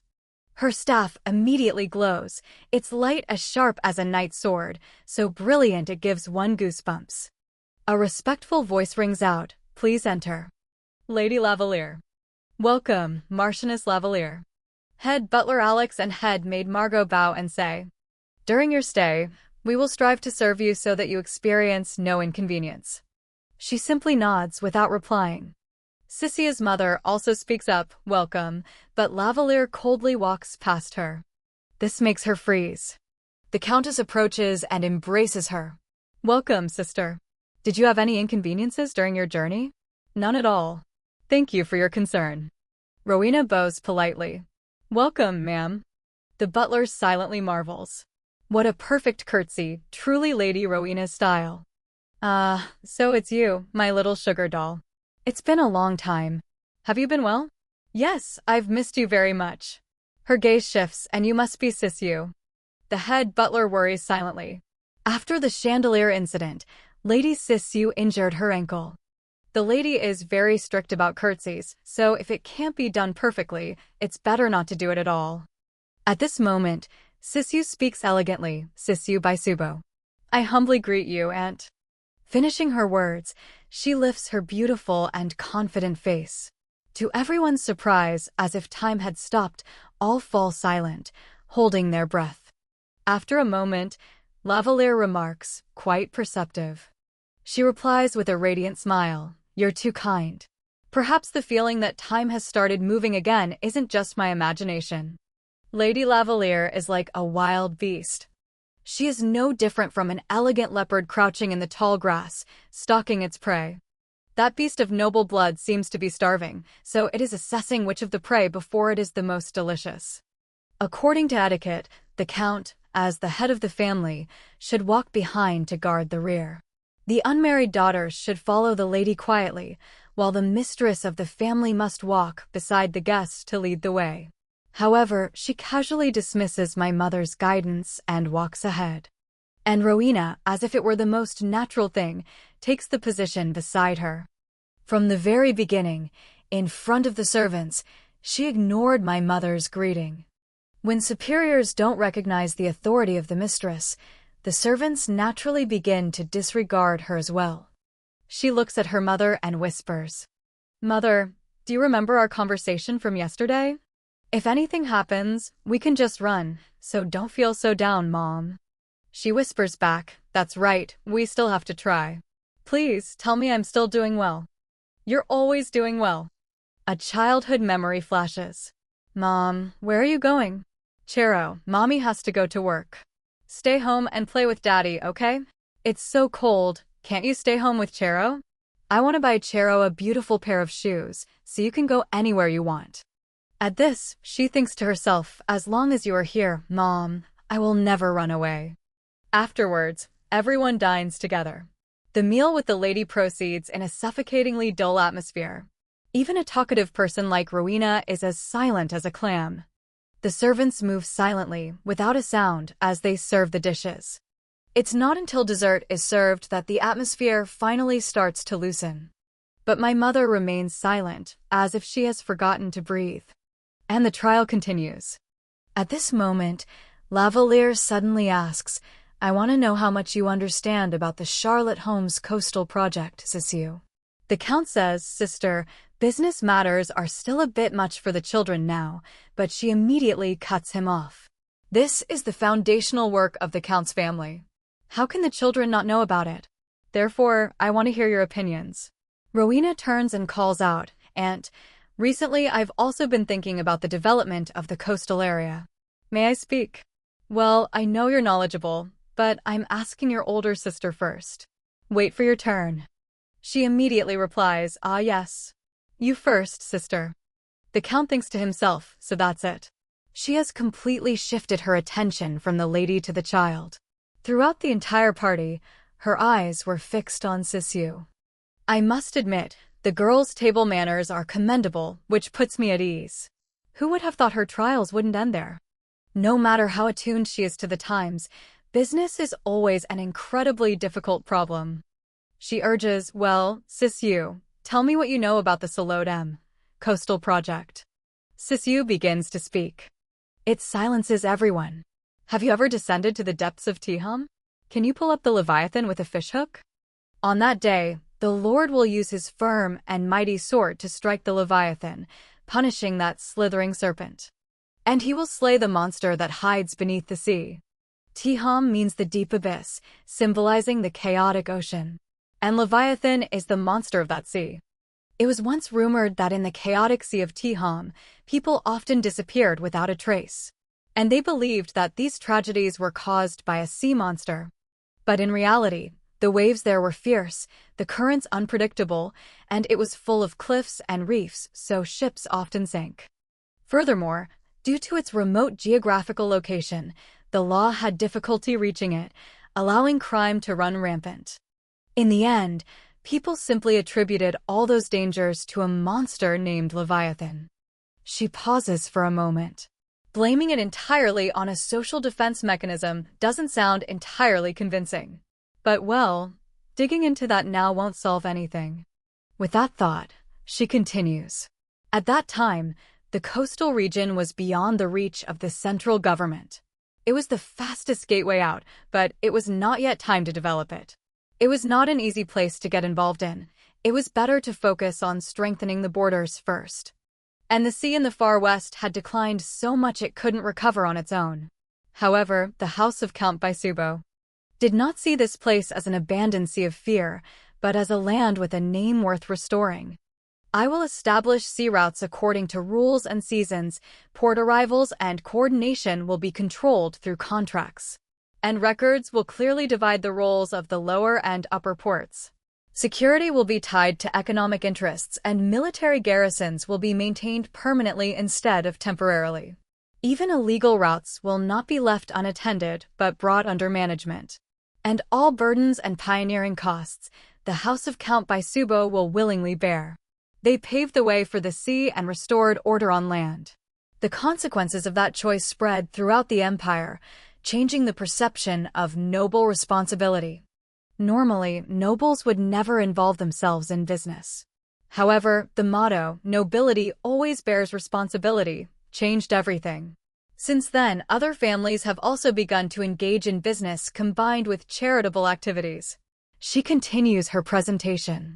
The royal family's gift of the glass greenhouse was a clear signal that they had officially recognized that decision. Having received the care and attention of so many, the sea gradually regained its original name. Salit means peace and Tiham means the deep abyss. Together they form Salotomi, a place where a deep peace descends. Therefore, the Salotomi Coastal Project is not merely an urban redevelopment plan. It is also the act of restoring the coastline once stolen by the Leviathan, returning it to the land of humans. Hearing this, the Count cannot hide his astonishment. The entire room falls silent. Her mother silently wonders, didn't Sissy just finish her etiquette classes? When on earth did she learn all this? And why isn't the lady saying anything? At this point, Lavalier finally speaks up. So, what exactly does reorganizing the sea routes mean they did? She looks at her, hesitating about that. She silently considers, this is all material I studied to death. How could I not know? She answers modestly, it's embarrassing, but my learning hasn't reached that point yet. She thinks again, but if I analyze it any deeper than that, she'll think I'm just reading from a script someone wrote for me. Honestly, a country girl who grew up in the south near the desert and has only been a lady for less than 2 weeks, how could she know anything about the business in the far western border region? If I act like I understand even the specialized knowledge, it would be even more suspicious. From the beginning, the question, tell me what you know, was a very general one. Perhaps the lady only wanted to test my goodwill, to see if I have the will to learn. Therefore, the elegance I showed in that curtsy was just the result of a desperate effort not to tarnish the family's reputation. At this point, presenting only the knowledge I could have accessed on my own will probably please Lady Lavalier more. Suddenly, she praises, well worth the teaching. Although you've only learned the basic etiquette, this level of understanding is not something one can acquire in a short time. Although your business knowledge is far inferior to Rowena's, your attitude towards learning and your passion are truly impressive. Whether it was unintentional or you understood, your choice of words is also commendable. That praise stuns Rowena. Her mother is also silently surprised. A difficult person like the lady would evaluate her to this extent? As long as she continues like this and quietly holds her ground, it will be fine.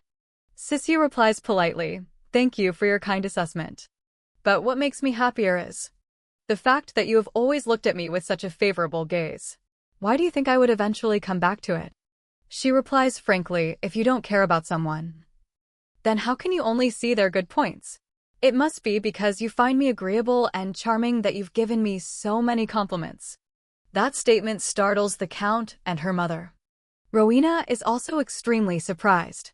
The atmosphere immediately becomes tense and silent.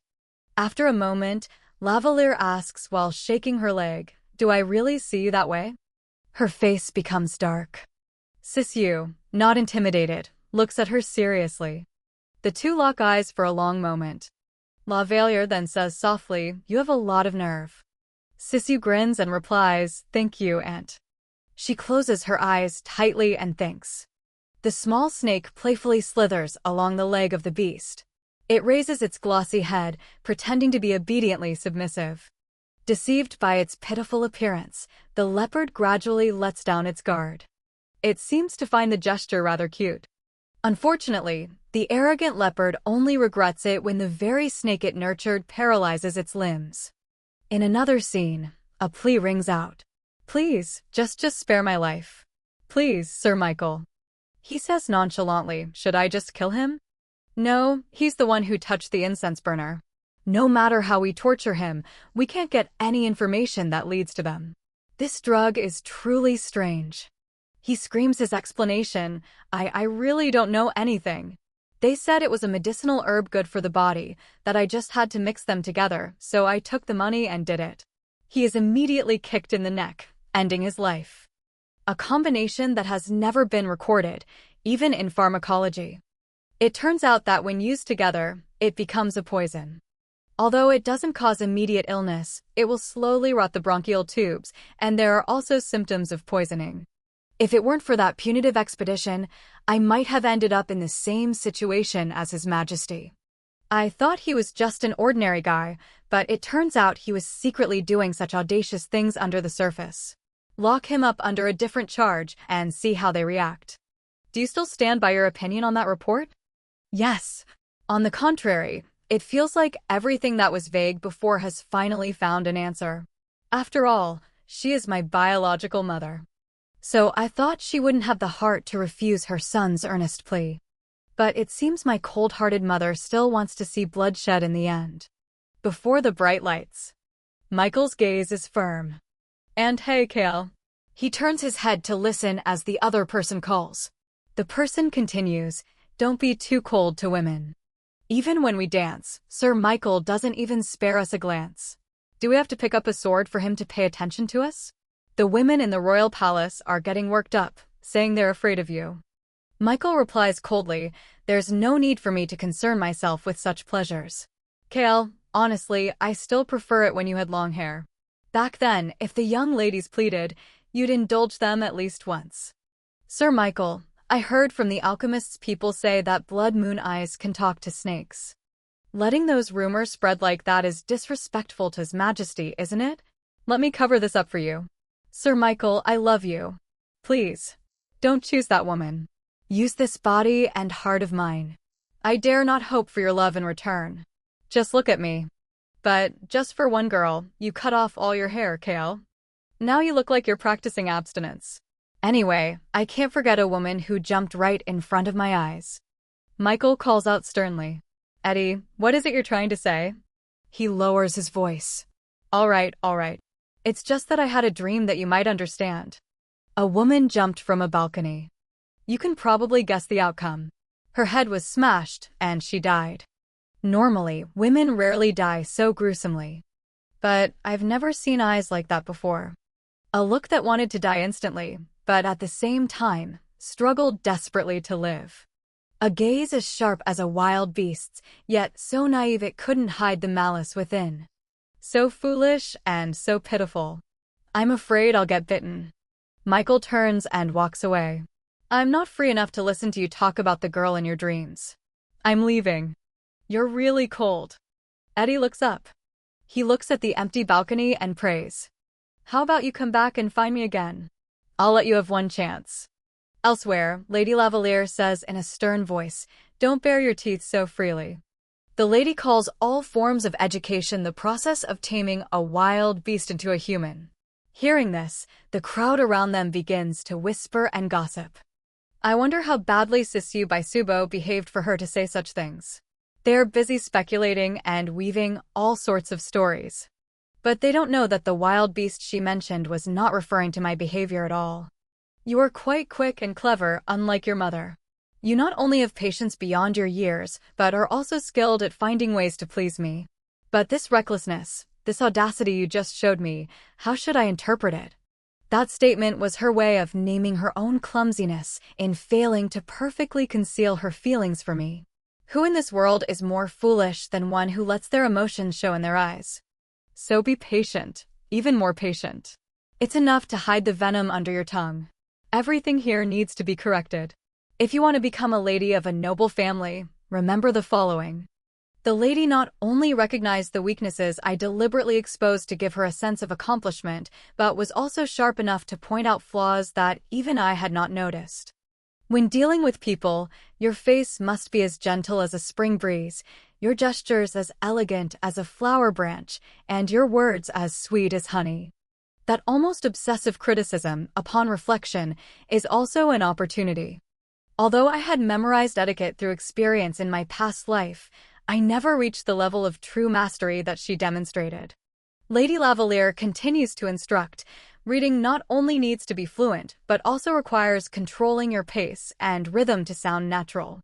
In truth, my pronunciation and intonation are not bad compared to Rowena's. But perhaps because of the prejudice that a child who grew up in the slums like me must be inferior, she always harshly reprimanded even my smallest mistakes. Lady Lavalier snaps, how many times have I told you, your voice must come from your diaphragm? Are you planning to follow in your mother's footsteps, revealing your lowliness every time you open your mouth? Sisyu bows her head, thinking. It's so sharp that it provokes a deep resistance, testing the limits of my endurance many times. With that thought, she runs her hand over the book and replies, I will do it again. Thanks to that, I can gradually erase the image of the child. Many witches have destroyed themselves due to their obsession with fixing what has happened. I should be ashamed for having run around barefoot, playing in the dirty back alleys. That's right. Don't force your vocal cords. Just close them lightly to maintain elasticity. In that state, expand the space in your throat upwards, and the sound will become clearer. Status can be hidden by clothes, but pronunciation cannot be concealed. Before you open your mouth, maintain a dignified demeanor. Lavalier is not a good teacher, but she is a great educator. After a while, now, come inside, and I will teach you a lesson on etiquette first. Yes, my lady. Suddenly, a servant notices something and exclaims, "My lady's ankle. Are you all right?" Lady Lavalier raises her hand to signal. Wait. Then she approaches Sissy and requests, "Let me see your ankle." Sissy gently bows in agreement. Yes. Seeing Sissy's ankle red and swollen, she frowns. As a lady, you must always maintain a proper image. Why were you so careless as to injure yourself like this? Sissy explains, "It's been about 3 days now. I apologize for not informing you sooner, Aunt." Her aunt asks, "How did you get injured?" "You must have heard about the chandelier incident. I was injured while saving her at that time." You say you were injured at that moment, so you were already hurt from the beginning. She recalls a previous conversation with the Count. Sister, thank you for taking Sissy under your wing. Well, she's still a work in progress, but she has the potential to improve. Just during her curtsy, her ladylike demeanor was nearly flawless. It seems that movement has been practiced quite diligently. Haha, that child has a knack for surprising adults time and time again. On the very first day, she said she could read the imperial language. When she dines, her etiquette is even more natural than those who have been formally taught. I was worried she would be different from Rowena, but that worry quickly became unnecessary. On the way to afternoon tea, she cleverly saved Rowena. For that alone, I am already indebted to her. Isn't it too early to judge a person's entire character from a single act of quick thinking? Coincidence can save a moment, but it cannot resolve all the consequences that follow. What impressed me more was how Sissy handled the aftermath. Sissy had said to the butler, "It's all right. I've only informed the butler." Is that acceptable? Since we have an esteemed guest arriving soon, I don't want to disturb too many people. The situation in the greenhouse was resolved before it could spread. The child understood the significance of that place from the family's perspective. It was a garden that must not be broken. She not only quelled the commotion, but also knew how to leave no room for misinterpretation. Yes, what I mean to say is, Sissy will certainly not disappoint you. Remembering that conversation, she tilts her head and asks, "Why didn't you tell me sooner?" "I didn't want to worry you after you had traveled so far to come here. Even if I'm injured, I should have let you know. I thought it would heal quickly. I'm sorry. Moreover, isn't that incident worthy of enough recognition to be announced publicly? Lady Lavalier has dominated high society with the title of social queen for over a decade, so long immersed in the mire of ostentatious desires and envy that she now only feels weary and bored." Sissy explains, "The reason I didn't want to discuss this in depth is partly because of what this greenhouse represents to the outside world." As she spoke, she calculated in her mind, the thing she values most in life is still the delicate threads of the heart. Therefore, even if my words seem a bit clumsy and rough, the only thing I can offer her is unpolished sincerity. Sissy says with a sincere gaze, "Honestly, just seeing my sister safe and sound is a great relief to me. As for recognition, I never even thought about it." No, that's not it. I must be recognized no matter what. The lady must know about this good deed. In the past, Sir Honburn was praised as a benefactor of the Count's family for this, so I should also get some benefit. My lady's ankle, are you all right? So I just need to choose the right moment for it to be discovered by chance. Lady Lavalier clicks her tongue and turns away. You don't need to overdo that humble act. She bows and replies, "Yes, Aunt." In her heart, she thinks, all right, with that tone, it can be considered a positive assessment. After all, she's not the type to be any friendlier to me than that. Sissy's eyes quickly look up when she hears her praise. You did well. Her pupils dilate in astonishment. What? Did she just praise me? She instinctively remembers the criticisms she had heard before. Do you expect to be recognized for such a trivial effort? Arrogance has its limits. You have no talent, no ambition, yet you cling to your pride. Your limits are not something that can be fixed. You were flawed from birth. Sissy clasps her hands in sorrow. You did well is something I could never hear, no matter how hard I tried. It's not that I did well, it's that Rowena being safe is the best outcome, right? I've already saved your insignificant life. Shouldn't you follow me to the death? How could a lowly person like me receive a high evaluation from her? A scenario where I couldn't save Rowena was absolutely not allowed. The moment I saw her, even if it meant getting injured myself, I had to save Rowena without letting her get a single scratch. Because compared to that noble lady, my life is worthless. After walking a short distance, the lady stops and glances briefly at Sisyu. Seeing her still standing there silently, she barely moves her lips. Her feet step forward quickly as she says, "We'll deal with the etiquette lessons when your ankle has healed." Yes, I'll make sure it doesn't affect my studies. It was clearly impossible to hear, yet I heard the second hand of the clock stop. In a room, people are talking. So that's all there is to his morning prayers? That guy just buries himself in weapons at the training ground. So boring. I bet he's never known a woman. Hey, you're with me, but you're curious about him? The girl nuzzles his shoulder coquettishly. No, if you think that, it makes me even sadder. He is immediately captivated and lowers his voice. I'm sorry. She continues to seduce him. When will I ever have the chance to meet a wonderful knight of the Count's family like you again? I'm curious about the special stories that only Sir Jero knows. I also wonder if the hero of the Empire has a hidden side. Usually, it's the secrets that good people keep that are the most intriguing.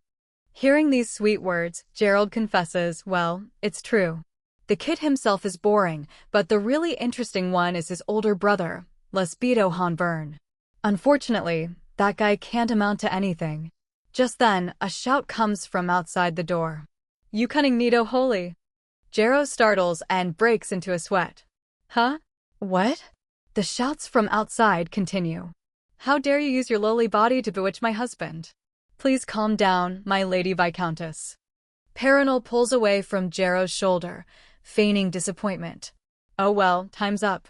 It's over already? No, I had such a hard time getting this appointment. Jero turns his head, confused by the two situations. Outside, his wife's voice continues to urge. Drag her out here for me now. What's taking so long? Drag her out now, that thing. Perenal's expression is full of allure as she says, I'd like to see you more too. But with that, see you soon. Later, on a street. A young boy's voice rings out, rumors here, get your rumors. Newspapers lie scattered on the ground. Those who finish reading start to gossip. The next issue of the rumor paper will probably cover the story of a noble warrior coming to arrest someone from Perdium today. The stories about the Count's family are the most interesting topic these days. Let me see. Hey, is that old man going to read it too? Never mind, I have no interest in the affairs of the powerful. Tell me the news I missed. I heard Lady Lavalier spent the whole day tutoring that new young lady. What? The proud countess herself? She probably wants to use the new lady to restore the family's honor, which was tainted by the new countess. Anyway, there was also a rumor that the new countess came from Pudayama. I heard some opponents dug into that, saying they had witnesses, but it all died down.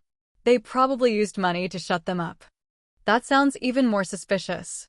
And there's the story that, at the new countess's suggestion, the inn where the Count's nights stay was changed.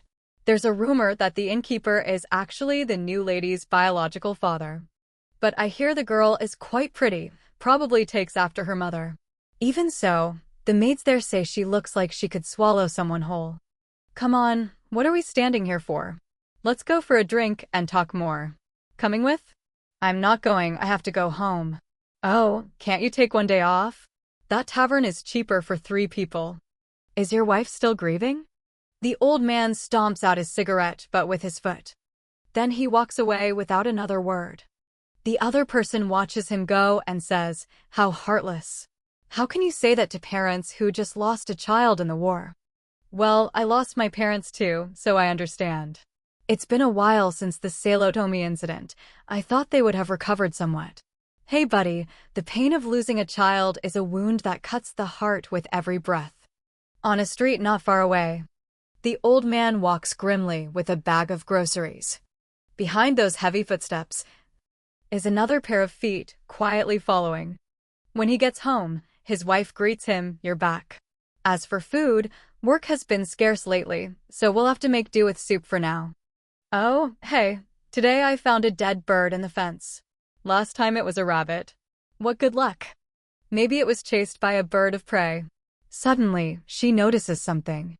She looks towards the end of the street, but there's no one there. The old man asks, "What's wrong?" "Nothing. It's just that I thought I saw a shadow behind you." "That again? Let's go inside." In a corner not far away, a young man is quietly hiding, then turns and leaves. Later, someone asks curiously, "Why are your boots always covered in mud, sir? Do you go hiking in the mountains every time you're on leave, Sir Hanburn?"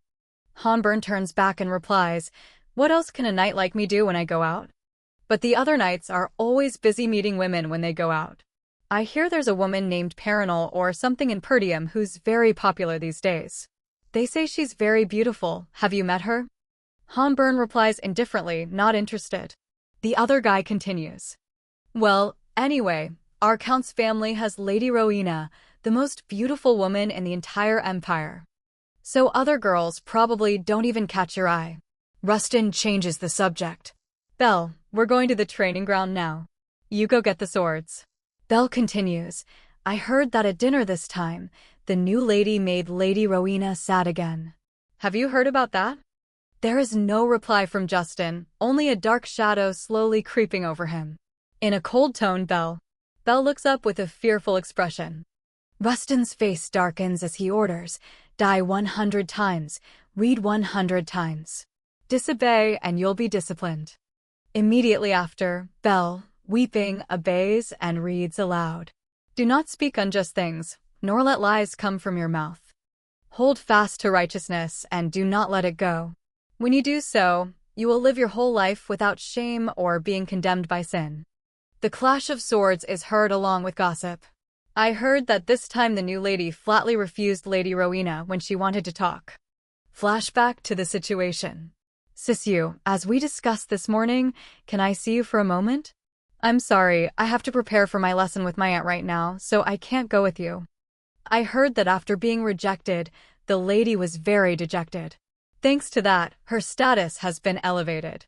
She should be bowing in gratitude." "That's what Gerald said, too. And I also heard she suddenly fired another servant early this morning. Those people have been with this mansion longer than she has. She's just a newcomer and already wants to control the whole mansion. Aren't you ashamed?" Just then, Justin walks over and reminds them, "Maintain respect for your master." The other guy replies, "I always respect my master. It's those lowly women who are disrupting our noble family." As a true knight of the Baisubo family, don't you feel any indignation at all? Justin's reply makes the others freeze. "I do. It is a knight's oath and duty." As he speaks, Justin draws his sword. This frightens the other man. "Wait, this is he challenging me to a duel? Over this? That quiet guy? How can I win against that monster with a sword?" No, if it were a duel, he would have thrown down his gauntlet. Could this be? He recalls a past situation. "If that sword once saved the entire empire on the battlefield, I believe it can also protect my family. Anyone who dares to point a sword at the family's honor, you have the right to judge them yourself." Back in the present, Justin's ice-cold words ring out, "I can consider this as you having drawn your sword first." He trembles and drops his sword. "Danger, danger. Why is he looking at me like that? Why can't I hold my sword?" He panics when he sees his sword is no longer in his hand.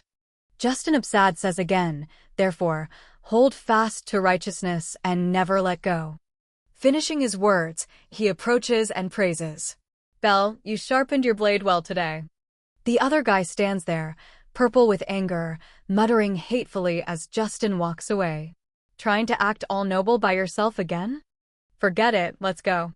What's the use of talking to someone who can't get along with his comrades?" What else can you expect from Justin Hanburn? That guy wouldn't even shed a single tear if all his comrades died. The scene changes, a voice is heard, "Remember this well, below is an abyss." Although it's not an official debut ball, this is no different from a debut into high society. I heard that at this exhibition, Lady Lavalier will personally introduce that monster. In a lesson, Lady Lavalier teaches Sisyu. In this era, women are not allowed to inherit titles. Part 3. Inheritance when the male line is extinct. Article 12. When a family has no legitimate male heir, the The daughter of that family will be recognized as the official heir. Article 13. A female heir has the right to inherit the bloodline and family assets. Her husband will enjoy the family title based on his wife's authority. Article 14. When a female heir marries under the guarantee of imperial law and the church, her husband will officially exercise the family title by his wife's right. Article 15.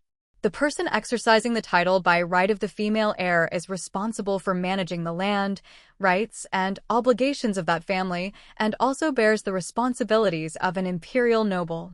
Article 16. The husband of a female heir holds the title, honor, and name of the family, and also bears all related obligations. Article 17. The world will change many times as you grow up, so you don't have to live as just a beautiful blooming flower because you are a woman. A flower must also pass through strong winds to carry its fragrance far and wide. If women have the right to stand in the place of judgment, they also have the right to understand and evaluate the principles that govern this world. Therefore, you must also learn how the world moves and the laws that govern it. Yes, Aunt. People often try to explain the world with ledgers and numbers, but what truly moves the chessboard is something that existed before them. For example, the reputation that the proposer has built for themselves. The Charlotte Home Redevelopment Project is the same. Initially, the Aden Trading Company, renowned in port management, proposed this plan. They had a lot of experience and prepared extremely thoroughly. Many noble families also promised to back them, and just by looking at the books, anyone would have nodded in agreement. However, regarding this matter, the time is not yet right to receive approval. Their business plan was not easily approved. Can you guess why? The porters at the dock, those who live off smuggling, and those who turn a blind eye to everything. Because amidst that chaos, there is still a kind of order. Sissy thinks to herself, she wants me to have the sharp intellect of a noble, yet also be full of flaws for her to enjoy correcting. Then she says, if we hastily overturn everything, could the outcome be even worse than leaving it as it is? Not wrong, but you need to look at the core structure of the problem. You've overlooked the legal and rights factors. Her train of thought continues, simply because she is captivated by the bizarre pleasure of molding a common country girl into a grand lady. Touching a seaport means overturning the entire existing system of taxes and privileges. Who will renegotiate the tax contracts? Who will establish the new ship guidance order? Who will settle the disputes over loading and unloading rights? No one was reliable enough to take on the troublesome conflicts after the project's completion. That's when the Baisubo family stepped in to decide. Yes, but not just the Baisubo family. Baron Winterbourne also helped a great deal. Winterbourne, that's the family of the former Countess, Rowena's mother. Winterbourne once mediated between merchant groups disputing the use of docks in various coastal regions and brought them to an agreement. A dock is where ships anchor to load and unload goods. That family is also known for seeing a deal through to the end once they've put their name on it. Moreover, the Baisubo family already had experience in cutting off supply lines involved in smuggling and banditry. At the same time, they retained the merchants to stabilize the tax system, and their business capabilities were beyond question. Therefore, when a name that has built such trust steps forward and guarantees the matter with its own honor, people gradually set aside their hesitation. If it's that family, they will surely handle all the aftermath cleanly. So remember this well, Sissy. What people remember long after the ledgers have disappeared is not the numbers in them, but the name that was written and how that name was used. Therefore, you must also live up to the name Baisubo. This is a book I've compiled on influential figures in society and their important characteristics. I will throw it away in 2 days. Before then, memorize its entire contents. And also learn to be grateful to the person who prepared all of this for you. Sissy looks up and silently assesses. She really loves to take credit. From my past life, I knew a little about high society, but because I was completely excluded from that world, there were many internal affairs I didn't know about. Not just political relationships, but also the personal preferences of each person, things that are extremely useful for winning them over. The book contains information on a woman, Estelle Monterian. Origin, Monterian region. Language, Monterian. Status, eldest daughter of the prestigious Monterian noble family, current Duchess d'Ivangel. Marital background, her marriage to the d'Ivangel family is considered a political contract to strengthen the alliance between the southern and central nobility. She plays a key role in easing regional political conflicts. Children, eldest daughter Irene d'Ivangel, a leading candidate for the position of crown princess. Personal preferences, frequently uses wigs at banquets, prefers strong, luxurious perfumes. Fashion style, lavish, vibrant colors with intricate patterns. Cuisine, loves creative dishes with rich flavors. Aesthetic sense, sharp, direct, and refined. After reading, Sissy reflects, honestly, this material is valuable enough to make her self-satisfaction completely justified. Nothing like this existed in my previous life. Then she replies, yes, I will master it perfectly, worthy of the dedication put into this book. After my ankle recovered, I began to seriously correct my posture and demeanor. The beginning of beauty is the walk. The hands need the softness of silk ribbons draped on the ground, and each finger must be as delicate as if gently touching flower petals. I had to walk thousands of times on a thin iron bar like a tightrope walker, my back straight as a great tree, my body soft as a reed, my steps graceful as if my heels were oiled. If I strayed from it even a little, I would be mercilessly reprimanded. Are you paying attention? Walk, don't just shuffle your feet. Remember well, beneath your feet is an abyss. Is this the feeling of being completely stripped bare by someone's gaze? If you can't do it, don't blame others for looking down on you with contempt. The fear and helplessness my mother felt when facing that demon, I now understand clearly. But perhaps, even this pressure should be seen as a necessary tension. At least, it will help me engrave in my mind who I am truly facing, enduring suffering and constant failure, torn between your mother's lowly status and the nobility that the Vishing Lu Van family carries. On excruciatingly tight shoes or sometimes on bloody bare feet. The path narrows, the air thins with each step up. Walk, keep walking until I go mad, until I feel. When you have overcome it all as if you can walk on the abyss itself, only then can you proudly say that you have shed an old skin. Finally, the exhibition I had been eagerly awaiting was right before me. At the exhibition, there are quite a few new faces. Although this isn't an official debut, for them, it's no different from their first step into high society. Come to think of it, I heard that at this exhibition, Lady Lavalier is even bringing that illegitimate child. I just hope she doesn't taint the elegance of this place. What can you do? The only way to prove she belongs to our world is through art. She must have begged to come along. Two men discuss. Don't you find the colors of that piece absolutely beautiful? Breathtakingly beautiful, truly eye-catching, but I don't see any depth worth noting. Is depth that important? Isn't the meaning of art in capturing the eye from the very first moment? Common beauty and something that lingers in the heart due to its dignity are two completely different things. Beauty itself is dignity. Take the number one beauty of the empire as an example.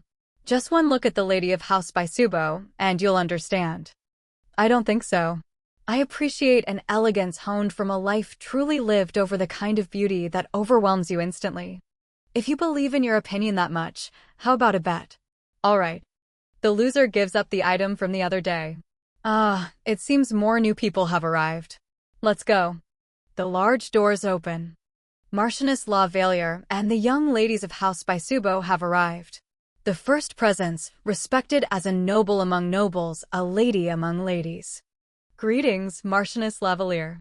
Whispers and murmurs spread. In the art world, she has long been famous and is also known for greatly valuing young talents. Her extensive network of connections is undeniable. Even in her 40s, she still leads every trend with her sharp instincts. Lady La Valliere is the epitome of the term perfect woman.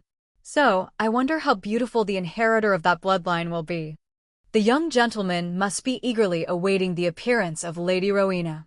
She is the role model every young lady admires, and the one who makes every young man fall head over heels. Today, Lady Rowena is as radiant as ever. That shimmering blonde hair and those deep blue eyes, isn't that a beauty blessed by the heavens? She looks more like a work of art than a mortal. Honed through a lifetime of living, they say? But in the end, how does one judge that with the naked eye? Just by looking at the Lady of House by Subo, one can't help but believe that absolute beauty is the embodiment of virtue. This bet I've definitely won, even if he tries to deny it out of pride. The other man replies, "All right, I lose." Yes, of course. When looking at Lady Rowena at this point, his eyes widen in astonishment. Wait, where is he looking? It's the person standing not far from Rowena. His eyes are dazed as he utters, "No." Faced with Sisia's beauty, he reluctantly accepts, "It seems I'm the one who lost in the end." They say the mother used her beauty to enchant the count, and the daughter is at least worth a look. At least, she has been polished enough to receive marriage proposals. Surrounded by expensive jewelry, it's only natural that she looks wealthy. But true noble aura is expressed in her gait and voice. Sisyu steps forward to greet them. "It's a pleasure to meet you all. I am Sisyu, the eldest daughter of House by Subo." Everyone is stunned by Sisyu's demeanor. So the rumors of a monster were just an exaggeration? Honestly, to reach this level with just a month of training is quite surprising. Perhaps the lady has prepared her enough to blend into high society for a while. The lady knows they are scrutinizing her every move. With Lady Lavalier as her tutor, she must at least shine to this extent. Therefore, the moment she crushes that arrogance must be very satisfying. That's right. This place is an exhibition to display painstakingly polished jewels and also a harsh inspection table to separate gold from dross.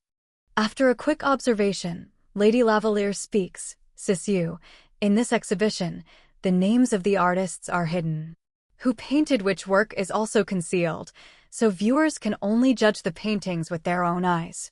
You might think that only works pursuing pure art are displayed here. But in reality, most of the paintings here are just fakes, aimed at attracting collectors. Sisyu, can you distinguish between the real and the fake in this place?" Nearby, "Welcome back, Duchess Divangel. Yes, I hope everyone has had a pleasant time." Everyone bows in unison before Divangel. One person asks, "What a coincidence, isn't the young lady attending the exhibition with you this time? It would be a great honor for us to meet Lady Irene." But it's understandable, someone who will surely become the future crown princess of the empire must be incredibly busy. Divangel gently corrects, "Future is not the appropriate term to use for my daughter yet. But in these busy times, women need to share their strength with each other. Don't you think?" Irene has carefully prepared a falconry training event for young ladies. If it's your daughter's event, of course, the attendees have all been carefully selected. It would be an immense honor if my daughter's name were also on that guest list. We are still finalizing the list. I will see if there are any open spots. More importantly, have you seen all the artworks? I've seen all the wall paintings. Now, all that's left is to enjoy the moving pieces. Lady Lavalier's exhibition seems to be proceeding very smoothly. "Sisyu, what do you think of this painting?" Sisyu observes and says, "This painting doesn't have a fixed form. It intentionally presents a hazy scene, making emotions a fleeting aftertaste that cannot be grasped. As for the lines, the boundaries between reality and illusion are exquisitely separated. The composition is not bound by rigid straight lines, but is entirely connected by curves that lead the eye to oscillate continuously like a swinging chain. Instead of tightly defining the edges, the artist lets them hang loose, flowing freely, retaining only the truly necessary strokes. Edge, how are the boundaries between forms defined? I get the feeling she's implying a game, a relationship meant to be enjoyed, not to last." That is precisely it. You have learned to use technique to perceive and empathize with the message the artist is sending. Thank you, Aunt. A person standing nearby comments, "Lady Sisyu, it seems you are very knowledgeable about painting. What do you think of that painting over there?" Sisyu glances over and remarks, "I prefer paintings with consistency and depth. However, I don't feel any real layers of meaning or philosophy from the artist of this piece." He scoffs, so you don't really understand what abstract art is. Abstract art is not something for us to feel, but to experience. You are looking at it the wrong way." She replies bluntly, "If I may say something, sir, I think you are approaching the concept of abstraction in a slightly different way. Abstraction is not the removal of form, but the reconstruction of an entirely new structure. In an abstract masterpiece, decisive lines and the conflict of colors will create a unified rhythm. However, look at this painting. The dark and light planes have no connection, the colors are muted without any contrast, and the brushstrokes are aimless and disjointed. Every element is lost in the frame, nothing can support each other." He scoffs internally. A lowborn like her dares to contradict me. Is she implying I'm a fool? Then he says, "Hearing you criticize the work so harshly, I assume you have no idea how famous the artist of this painting is, Lady Sissue. I believe there's a reason this exhibition keeps the identity secret, but if you're asking whether I can distinguish the styles of the artists, the answer is yes." He scoffs internally. The way she beats around the bush shows she knows nothing. She doesn't even know Similac, the current rising star, yet she dares to discuss art. He voices his thoughts. Isn't anonymity also a way of crying for help? Please find me. So, if you know who the artist is, wouldn't it be better to tell me the name? My apologies, I don't remember the exact spelling of that person's name. See? You don't know who Similac is, do you? This is why those of low birth quickly run out of knowledge and depth. Sissue continues, however, I do remember a similar word. Simulator, simulacrum. The people nearby freeze upon hearing her words. Simulacrum means a copy without an original, a fake that simulates the real and even replaces reality itself. Duchess Divangel remains silent. She can't possibly be treating anyone else like this. That girl knows the truth and is implying that Similac is actually a satirical work about a fake artist? Impossible. How could I not know the name Similac? A past memory flashes. My lady, Similac's paintings have arrived. Would you like to hang them up now? I know full well what they are for. Don't make me pretend to admire them. Just record it as 3 pieces and round up the total value to 4,000 for me. The artist I used for money laundering back then was named Similac. He used to be an expert at altering the ledgers for high society nobles until he crossed the line and the royal treasury conducted a raid that wiped everything clean. In that chaos, Rowena slipped from my grasp, so how could I forget his name? I don't care if those nameless people look down on me just because I don't know who Similac is. Right now, he's still considered just a new artist, and the ones who know the whole truth are an extremely small group of nobles. The lady didn't provide any information about him. But since she despises dishonesty, it's obvious she would reject him. I just need to act as if I coincidentally figured it out while discussing art, and that will be enough. Lady Lavalier praises, "You have a more discerning eye than I thought." Who would dare to mock a girl recognized by Lady Lavalier? Her approval grants me status in the mansion and respect in society as an added bonus. And at this exhibition, the person I truly need to be evaluated by is as she thinks. She glances towards Duchess Divangel. At that moment, the Duchess is also deep in thought. On the way here, I heard some ridiculous things. They said that monster was as elegant as Lady Rowena. But how absurd. No matter how much a duckling polishes its wings to imitate a swan, its nature will never change. An artificially constructed image can only shine for a moment. Once the roots are different, in the end, it is just a meaningless simulation. I thought the fake was simply trying to imitate the original, but what if the truth is Divangel asks, that girl, she is Lady Sissue of House Baisubo, correct? That's right. She's just good at pretending to be knowledgeable about art, but she can't even recognize the value of Similac. Clearly uneducated. Then I must send an invitation to Lady Sissue. Hearing this, the woman freezes. What? I have no interest in baseless fantasies. Oh, you don't like abstract paintings? May I ask if falconry still has room for one more guest? A little later, phew, these people are as persistent as leeches. All the crazy things that happened to Sissue in just 1 hour. Everyone is praising Sissue immensely. Lady Sissue, you truly have a discerning eye and excellent taste. Your voice is as beautiful as a songbird. When will you start accepting marriage proposals? Are you planning to attend the salon concerts? And what about the garden party next week? Are you interested? All right, I'll face this rain of questions and attention. but my back is burning. The reason is that Lady Lavalier is watching me with hawk eyes. A few dozen minutes pass. Sisyu, you should step back, rest, and compose yourself for a bit.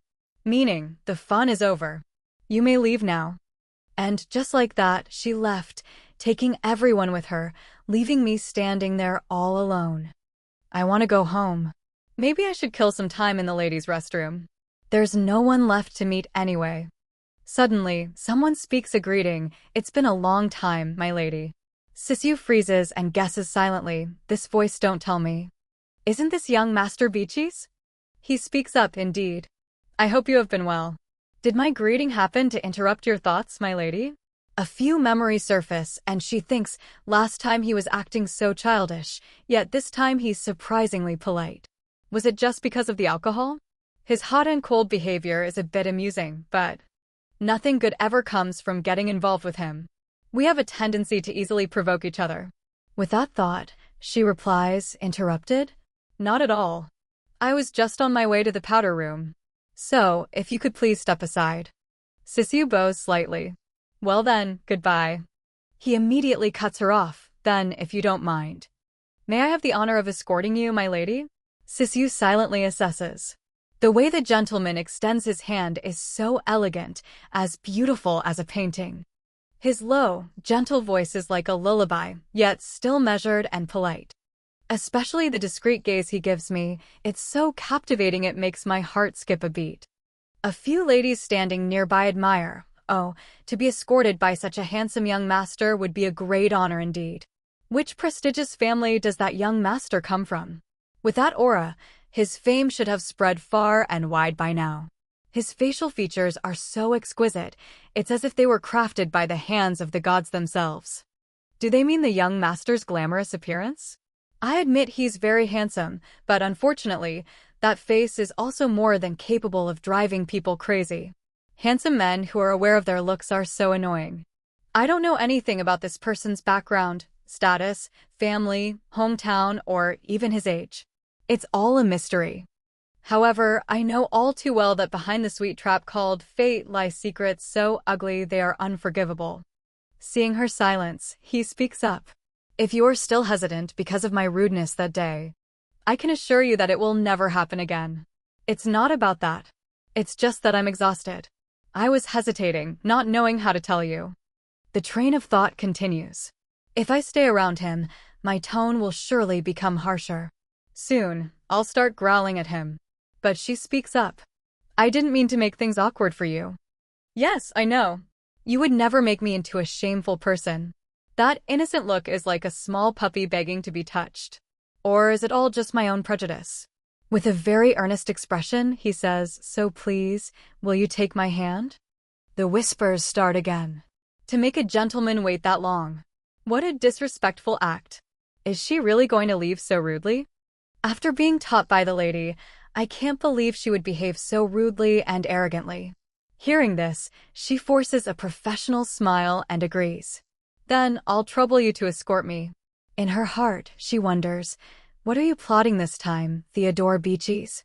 Contrary to my expectation that it would be exhausting, our meeting that day was surprisingly relaxing from his subtle attentiveness. To my pace, to the lively and enjoyable conversations. She turns to ask, I can't guess your age at all. Why don't you try guessing?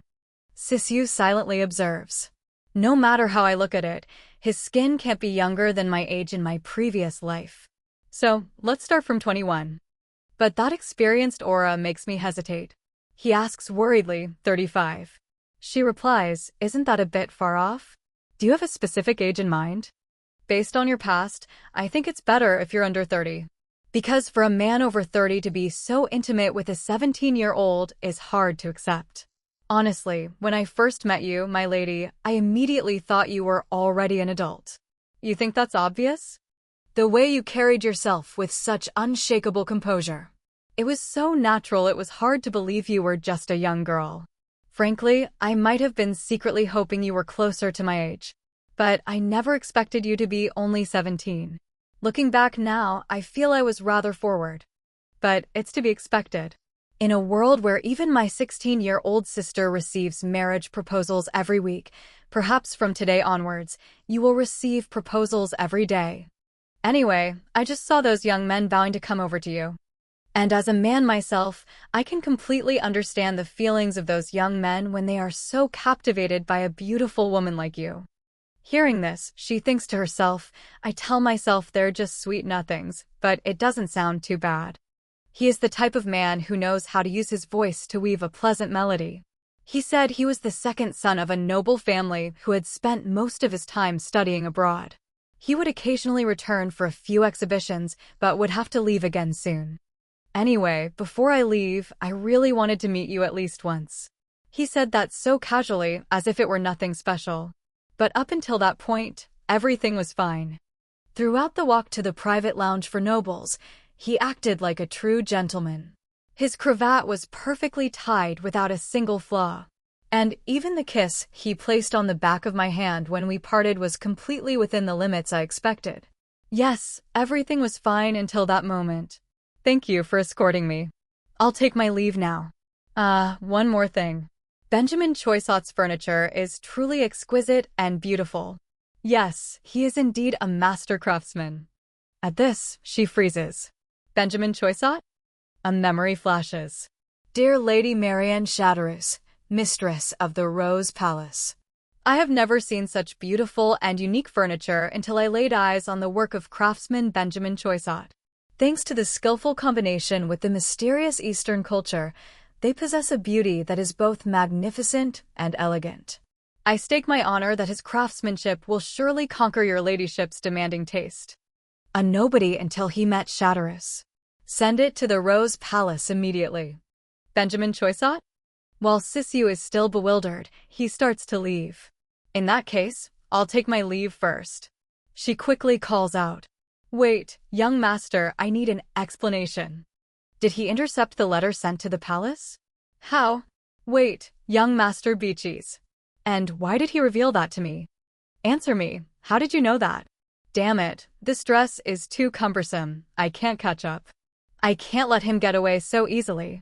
Calm down. What does he want? Think. A few images flash.